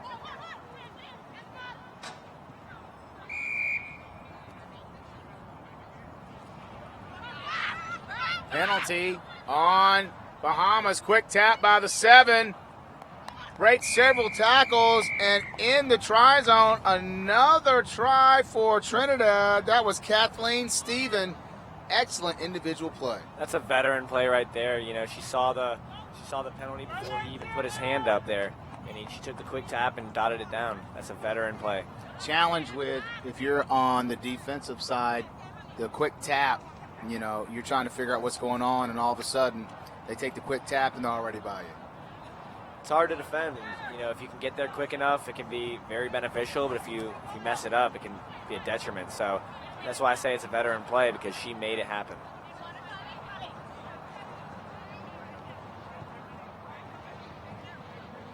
Extra point no good. 20-7 is your score. 6 minutes left in the game. Trinidad gave up a try to the Bahamas, but they got one right back. Number 4 for the Bahamas is down with an injury. That is Deja Rutherford. The referee has stopped the time. So the women's 10s will finish up tomorrow, crowning a champion then. Stay tuned for our next match to follow, USA South versus Jamaica. Both teams, well, USA South were victorious, and Jamaica losing in the last play of the game. In come the George sisters, both subbed in. I'd watch out for them to close out this game.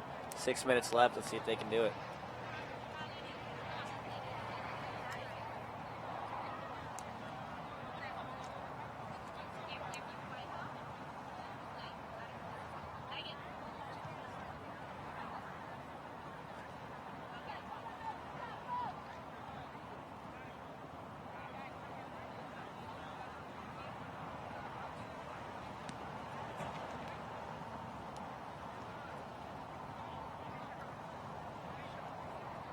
Looks like a leg injury on the number 4 from Bahamas, Deja Rutherford.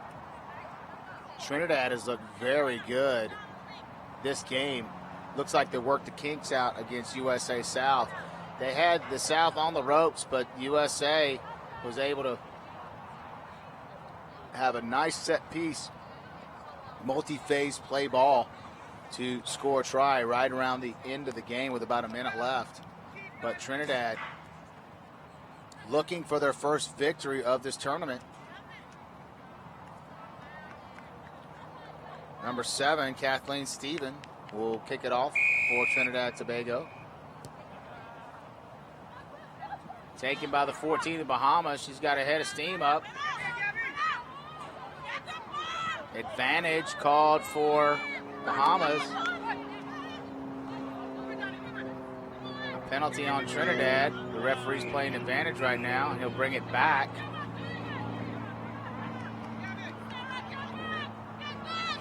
Five minutes left in the game. Bahamas need to get something started here.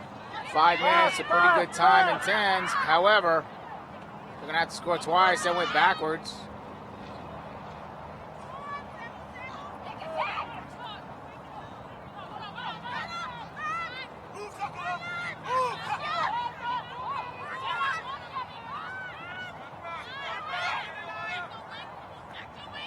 George on the take.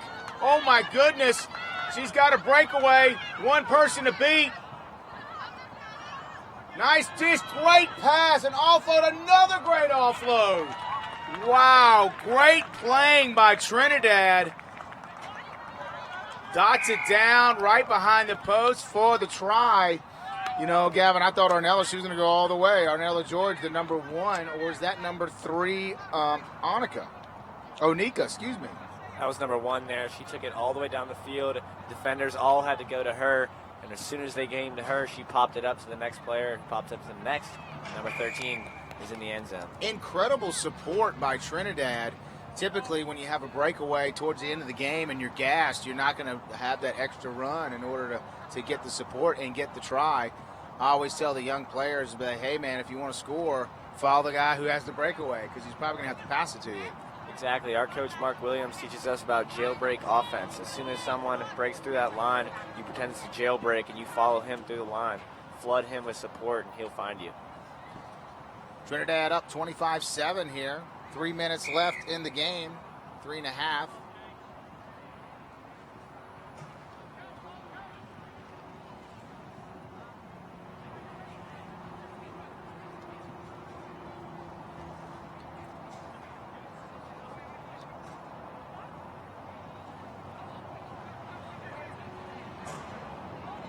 You know, Austin, it's pretty amazing. Both Ornella and Onika George, not only are they the tallest women on the field in the pitch, they're one of the fastest ones as well. Yeah, they can carry the ball like I haven't seen thus far in this tournament. They're definitely danger people on the field, and they can make plays all over. They can also pass, which I've noticed right very well. This skill level with Trinidad team is very good.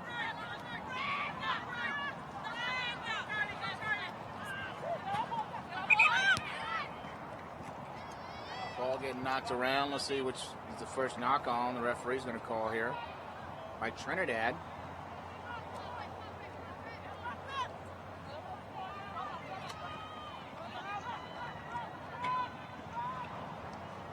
(25-7). Trinidad is up. Bahamas won their first game. Trinidad fell to the USA South by one try, but 3 minutes left in this game.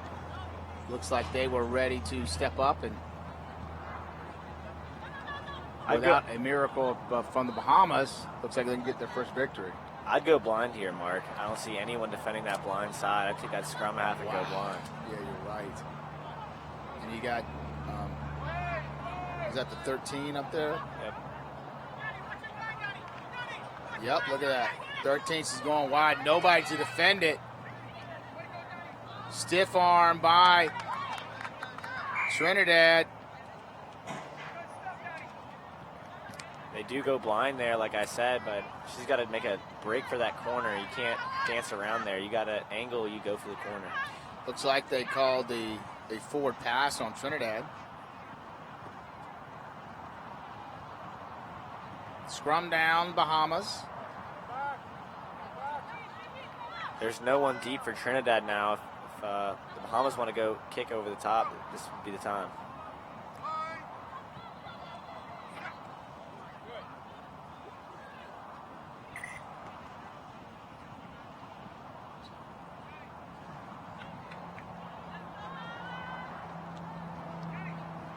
So, Austin, do you count 10 players on Trinidad? 1, 2, 3, 4, 5.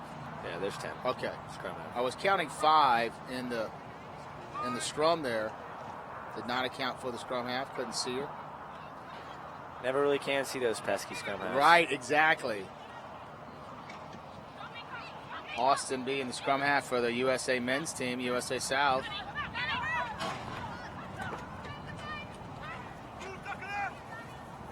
Trinidad putting a lot of pressure on the Bahamas, but a breakaway by Bahamas. There's Johnson. Johnson, number 13. Nobody's going to catch her. What a great breakaway. Coast to coast to Johnson. Wow. Great effort, great speed, and great fitness by Johnson. She's the danger woman on this team. She can break the line whenever. A little bit too late, but she is the danger on this team. 25-12. Extra point is no good. 27-12, excuse me. 20 seconds left.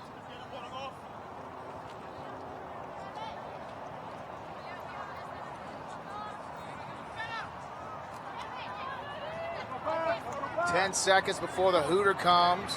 So you will see the kickoff by the Bahamas. But it looks like that Trinidad is going to get out of here with a victory. But Johnson broke the tackle and then beat everybody 95 meters for the score. I wish I could have done that.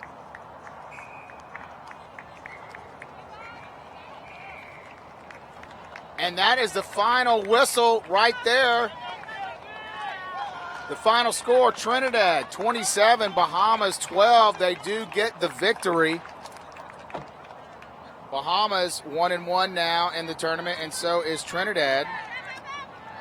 Trinidad came out a little slow against USA South, but they bounced back and had a blowout victory against Bahamas here. I like them to go maybe back to the final. They looked very good in this game.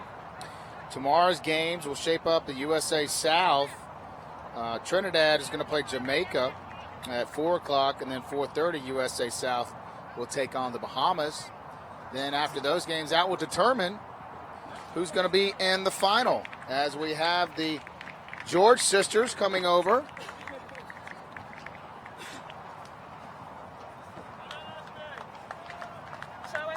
So, ladies, come right over here. Stand right here in front of the camera. I'm Mark. Fantastic game, ladies. Way to go. Now, we just assumed that your last names were George, that you were sisters. Yes. Is that correct? Okay, and the size as well. So we have Ornella. Which one is Ornella? You're Ornella. Okay, and you're Onika. Okay, Ornella. So which one is older? Okay, so how many years? 27. And I'm 25. Okay, so ladies, fantastic 2 games. Ornella, are you the one? Yes, I am. Okay, tell me about that fantastic try you had from the 50, took it all the way down into multiple offloads for the try. I must say good work coming from my teammates. Just speed and power going through. I see the trial and I know I have to read, so just power through. Okay, you're going to have to slow down because I didn't understand that accent whatsoever. So it was good passing coming from my teammates, and I saw the try line and I needed to make that try, and it was just power going all the way through. Well, you ladies, we were so impressed with y'all. Now, how tall are y'all? I'm 6 feet. 6 feet, 6'1". You are towering over these girls, and I was so impressed. You were running with the tackles, dropping your shoulder. That was fantastic. Where'd y'all learn that? Thanks to the coach, Carlton Felix, and our club coaches. Okay. Yeah, you know, sorry, just excited. Sorry. Yes, absolutely, and you should be. You guys get your first victory. I know it was a disappointment. USA South just came back at the very end of the game, but you two were manhandling the Bahamians there and pulled out the victory. So, how long have y'all been playing rugby? Actually, she got me started. I started in December of 2011. So wait, you just started playing in December? Of 2011. Oh, 2011. Okay. Yes, that's when we started. Yeah. Okay, and now, so when did you start? Early in 2011, I pulled her in. She was a big basketball player, so I told her come and play rugby better. So how did you guys find rugby? I used to play hockey. I play hockey with a club in Trinidad named Police. I'm a police officer. Okay. So we are a hockey team. Roller hockey with the ball, right? Field hockey. Field hockey. Field hockey, and then on the same days we have training, they also started a women team, police as well, and that's how we started to play. Wow, that's so. How many women's teams are in Trinidad, Tobago? Okay, let me just name them. So we have Police. That's one of the best teams in Trinidad. That is the best team in Trinidad. Of course, because you ladies are on it. Okay. We have Royalians, Rainbow, Exiles, Eastern Ruggers, Caribs, Yui. 7 teams. We have. About 7 teams. 7 teams. Well, every team has a player here. Every team has a player here. Yes. Well, you guys looked fantastic today. Congratulations on your victory, the George sisters. It was a pleasure to watch them play. We're going to have to get out of the way because they're getting ready to start the Jamaica and USA South match. Ladies, good luck, and we'll see you tomorrow. Yes, thank you. Thank you.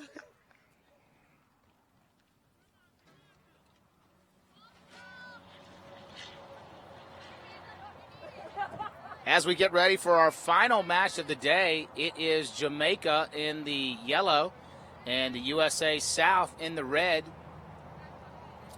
So, Gavin, I was talking to the USA South, and every one of their players except 2 play for Life University in Marietta, Georgia. That's hometown girls. You know, I'm from Atlanta, so I'm glad to see these Georgia girls repping. Right. Repping ATL to 404. Absolutely. USA winning their first pool match against Trinidad. Even with the George sisters, Ornella and Onika, they were able to pull it out. This first half may be tough for the USA South girls with the sun in their eyes. I know you don't like that sun on your bald head there, Mark. I do sometimes because bald is beautiful. All right, Austin, and there was a Facebook study showing that male baldness is actually very attractive, and that's what most of the ladies tell me. Okay, Dave, my producer, he says the same thing. He's follically challenged. Okay. Sounds like you two made this whole study yourselves. Whatever, bro. If it's on Facebook, you know it's true. Laura, our producer, she agreed. She says that I'm hot and sexy with my bald head. Most ladies agree. Maybe you'll get to that status one day, Austin, but not right now. No score so far. Jamaica and USA South. Jamaica, a narrow loss to Bahamas in their first match. They will both have 2 matches tomorrow.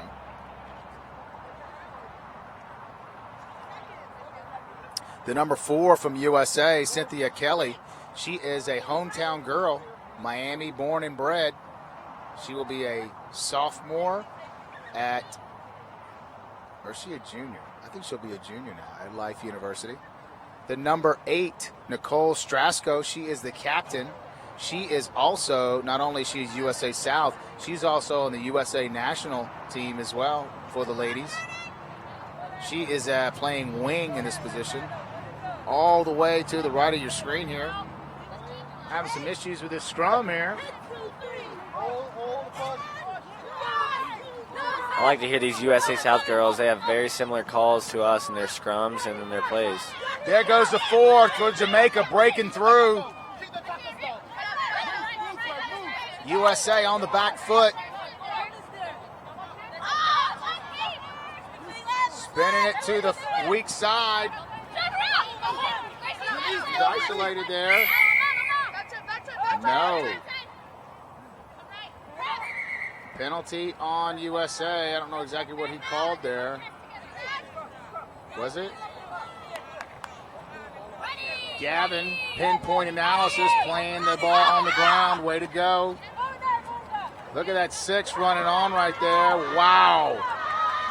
What a great offload. Oh, knocked it on. Kelly dots it down in the try zone for a 22 drop.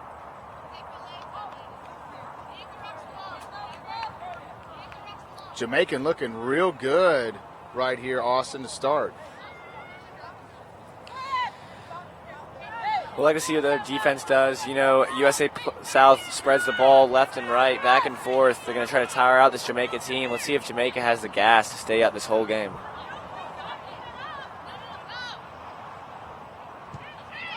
What a kick. Going past the Jamaican defenders. It does go backwards. They're collecting the ball. A team of defenders. Oh, but she gets by all of them. Jamaica, does she have the speed to finish?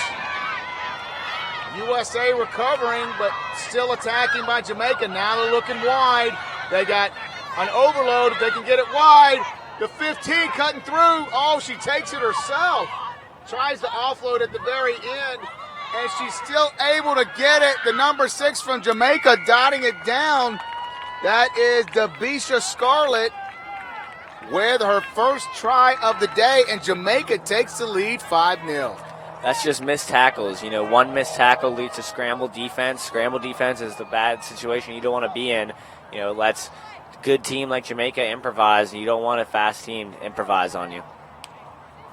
The big difference between 15s and 7s is the fact that if you get a couple of good athletes in 7s, you're going to be able to take this game.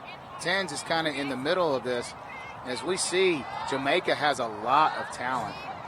Now, we will see if fitness will be a factor towards the later part of this game or halfway through the first half. USA is probably a little bit more skilled than they are with the amount of repetition they have in this game, and most of them playing in college on a consistent basis.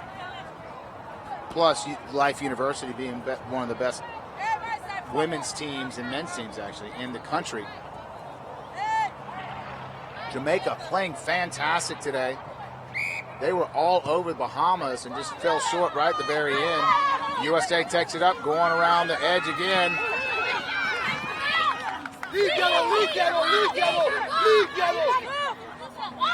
Good communication from the ref right there.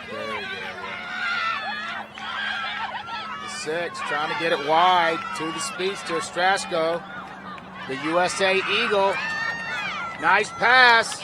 Kelly has it. She breaks back to the small side of the pitch here. 4 minutes left in the half. South ladies trying to get it wide here. Oh, great dummy by the 5. You got the 15 wide, the 15 stiff arm. Oh, she breaks around the corner and is going underneath the post. USA South is on the board. That's a great handle from the 5 there. Forward, taking it down, dummying someone, making it a 3-on-2 to a 2-on-1. That's all you can ask for is 2-on-1 to put her away. That's beautiful, disciplined rugby. Number 5, Carissa Lacey with that dummy and then the offload.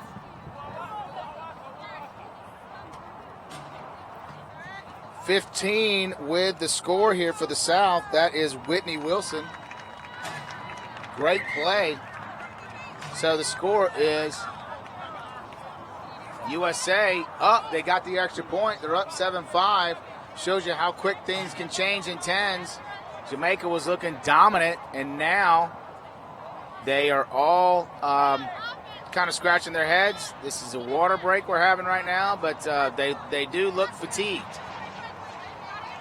That's USA South exploiting the Jamaica defense. You know, they didn't stay wide. USA South saw it. Their scrum half was able to get it out, move it to that number 5, and she was able to make a great dummy, put away 15. This USA South team, they are very well drilled, and you saw that right there, the multiple phase ball all the way across. It's going to be challenging, even with that Jamaica has the athletes, just to have the patience, so to speak, and the ability to match them phase after phase after phase.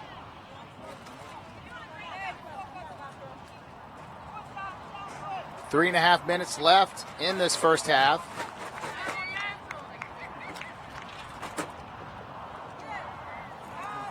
The referee kit, game balls, and event tents is supplied to us today by Canterbury, a proud sponsor of USA Rugby South. Rugby Americas North would like to thank our partners, DHL, KPMG, for their support of RAN Rugby. As Kelly, the number 4, kicks it off. USA up by 2. Deep kick. Jamaica letting it going all the way back to their try line. And oh, no, she doesn't. She tries to touch it down. I think she does. She brings it back into the try zone. So that's going to be a 5-meter scrum down for the U.S. I'm going blind here, Mark. This is where I take the ball blind, either with my, in 15s you go 8-man blind, but scrum half could take this one. Well, if you can see here, they already have an overload. Okay, now the Jamaican defense is coming out on them. I'm taking my fly half and going blind right here.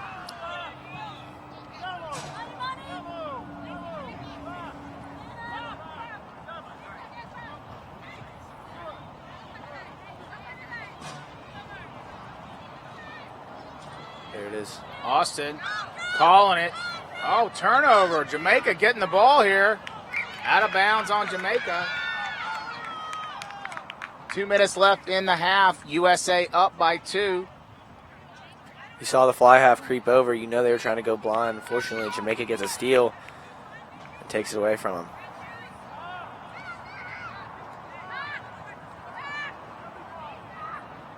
The number 6 you see right on your screen, Kimberly Samiglia.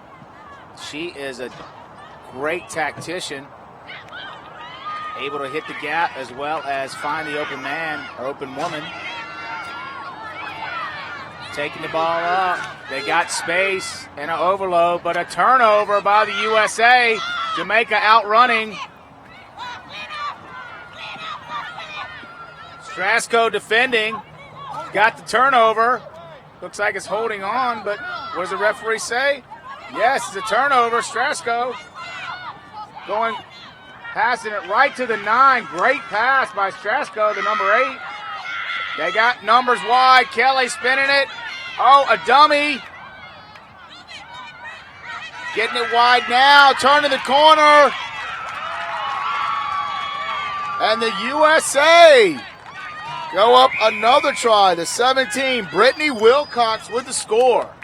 That's all the captain Strasco there. She held on after making that tackle, drew the steal, and then swung it wide for the try. It's all the captain there. That's why Strasco is not only a USA South Panther, but she is a USA Eagle. Great teamwork by the Panthers. Up 12-5 with 10 seconds left in the first half. You got to credit the coaches here. That's excellent coaching. Excellent discipline. It really is. 14-5. Jamaica, they were up 5-0. The USA's come roaring back, and we have reached halftime here at Vizcaya Park in Miramar, Florida, just north of Miami. We will be back shortly with second half action. Once again, at halftime, the USA South leading Jamaica 14-5.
Welcome back to live coverage. They're waiting for a ball. The ball boys are sending it out to them. The USA South ladies leading Jamaica 14-5. I have a special guest, Austin Willis. He's been with me all day today with the scrum half for USA South Panthers, and you guys are going to be in the final on Saturday night against Mexico. Going to be a tough task for you gentlemen. We got them. Oh, nice. That's what I like to hear from my scrum half. Way to go. Gavin is right on the mic. He's going to be right on that ball. Austin, look at that. You look like a Gavin. Gavin's going to be here tomorrow. Okay, well, you're not going to be here. So it's kind of the same thing. Both of you guys are very scraggly looking, Grizzly Adams types. Strasco with the turnover.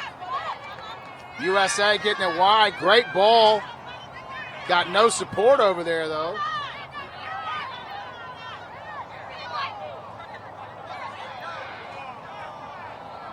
Austin, the next time I'll be calling your name is in the final. So you want to leave things on a clean slate with the broadcaster here. It's going to be calling your game. And by the way, it's the final. Remember that. Yeah, hopefully after this next game, I'll be able to be the one interviewed. I'll hopefully get you a try here. That'll be awesome. And I may just not pick you because of making fun of my follically challenged head. However, chicks dig it, so that's okay. Not in straight. Referee calling by USA. Looks like it's going to be a scrum down. Well, let's see what they decide. Jamaican ladies want a scrum down.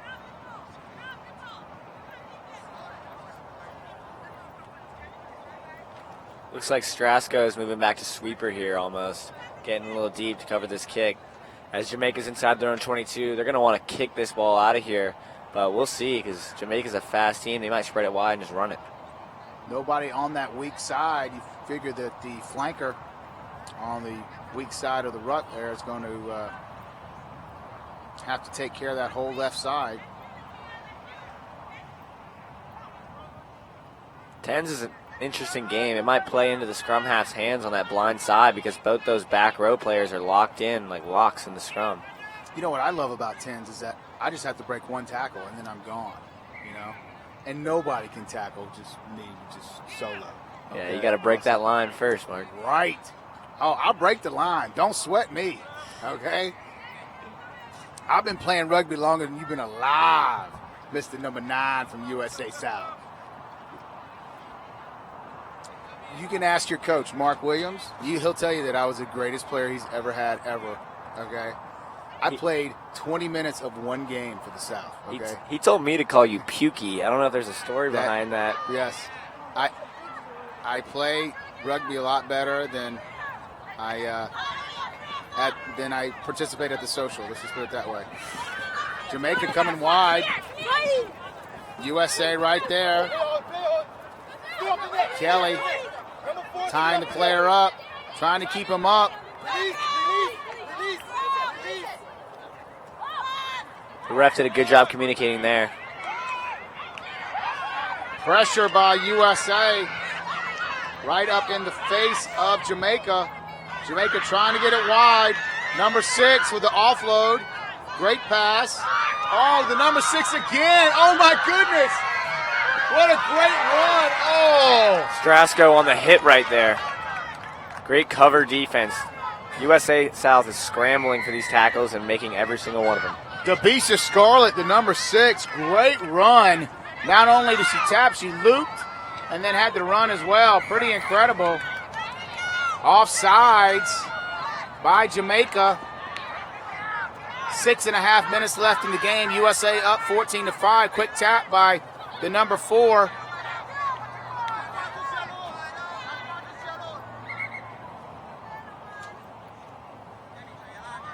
That was a game-saving tackle right there by Strasco.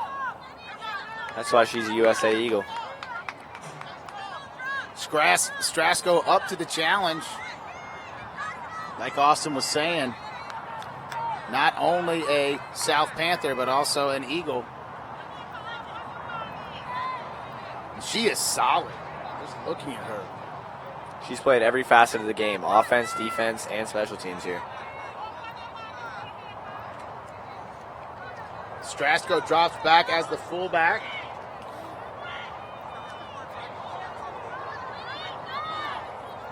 USA South's defense has been on point this second half. Oh, couldn't handle the ball. A nice kick through by USA. Trying to get it wide. Jamaica coming down. Strasco coming up. The number 6 taking care of business. He's isolated. Still able to get it. Jamaica calling for it out wide. Kelly on the tackle. Penalty on the number 4, Kelly. Quick tap by Jamaica. Trying to look wide. Not 10.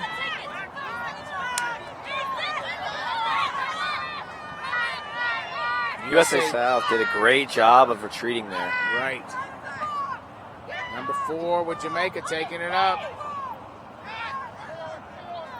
Play on, says the referee. Kick to number 7 by Jamaica. Good tackle by Strasco. Even turned her.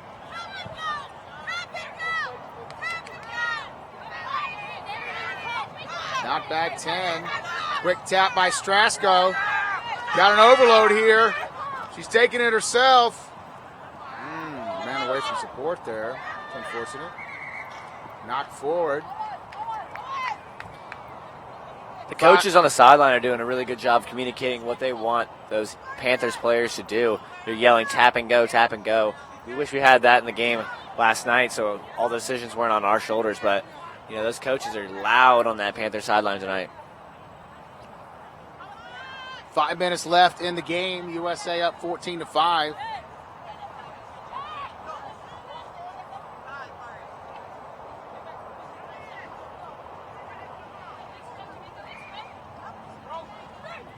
Jamaica putting this in.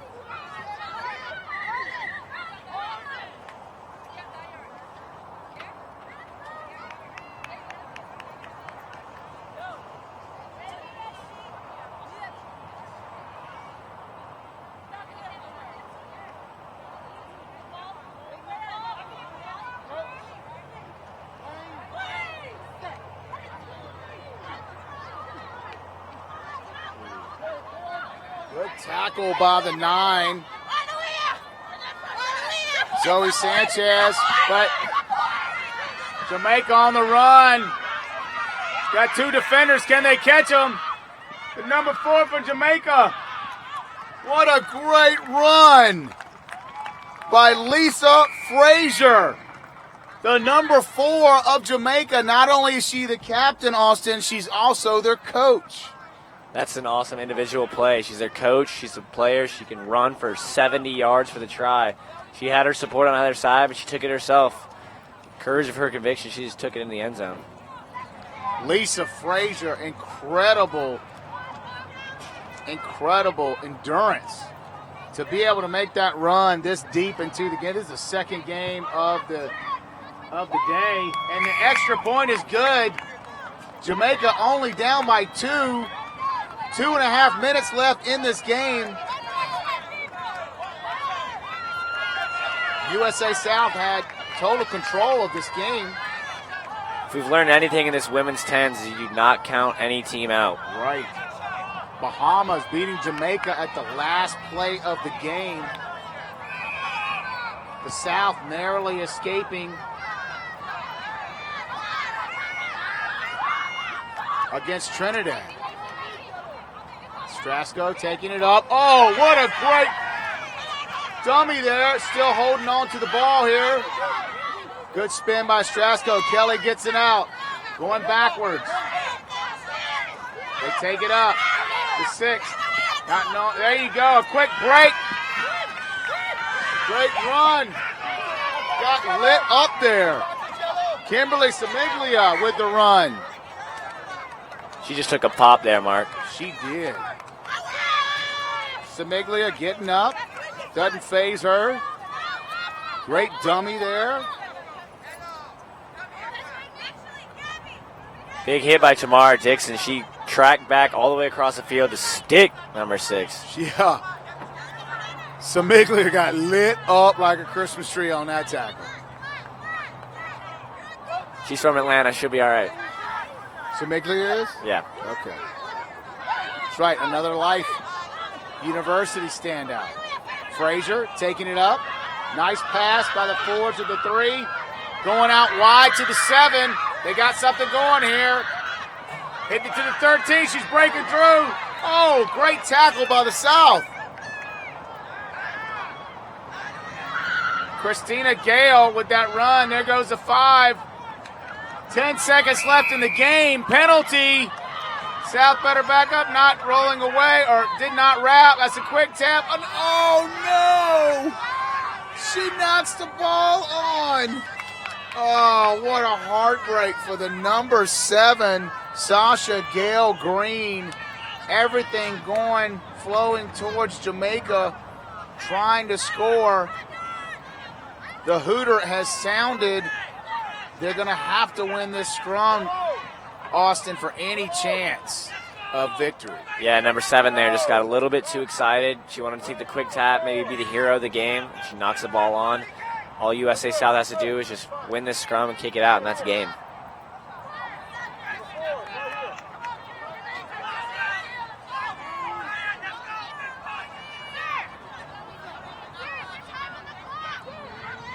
Jamaica with a big push, pushing the South back here. Oh, Jamaica with the ball.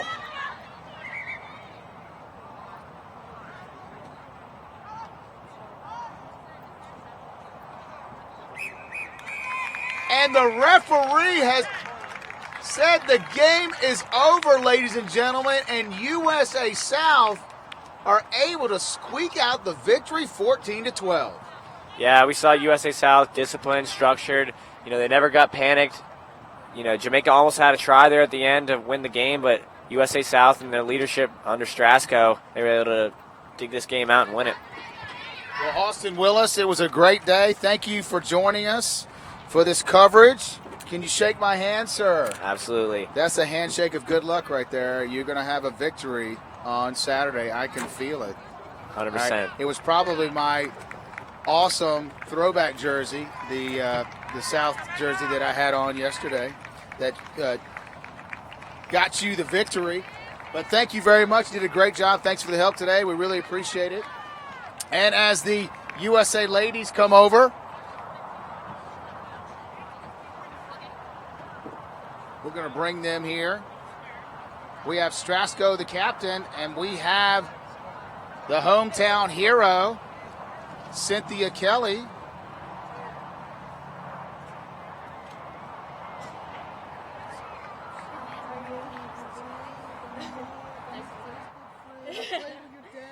Have you? That's awesome. I used to play for Miami. No way. Yeah, I play for Boca now. Oh, you went And to the I other started side. Wellington, the Wellington program, Yeah. the youth program. You girls are great. Fantastic. We're live right here talking to the beautiful ladies of the USA South, Cynthia Kelly and Nicole Strasco. Ladies, great 2 games today. It was pretty unbelievable. How did you guys, Nicole first, it looked like a team effort in order to get this victory against Jamaica? Yeah, we're just here to have fun, play some good rugby, and our coach put together a good little game plan for us, and all we have to do is just attack that. So we're just trying hard, and communicating is key on that. So. Absolutely. Cynthia, I saw you in the first game with that fantastic breakaway against Trinidad, which got you the victory there. You were very instrumental in distributing the ball here in this second game. Have you typically play fly half at the 15s, or is this new for 10s? No, I played fly half at 15s and 7s. Okay. So tell me about how the flow of the game here went for you here, Cynthia, when the fact that Jamaica, I thought you guys were all got the victory dialed in and everything, and then all of a sudden Lisa Frazier, their captain and coach, comes with a 60-meter try. How were you guys able to stave off the Jamaican attack? You got this one, Nicole? I'm trying to think. It's okay. Well, we know that they're athletes, so we just knew that if a line break did happen, that we'd have to work hard and try to catch up and not give up, basically. So anything can happen in 10s too, just like 7s, I believe. So both of you ladies are attending Life University, is that correct? Yes, and Nicole, you're on the national side as well as the south side. Is that correct? Yep. Okay. So the Eagles, did they just have a game? The USA Eagles just have a tournament, and you just flew in for this tournament as well, or? Yeah, they just had a Super Series in Utah against England, Canada, and France. And I've been back for a couple of days, but I got right to it.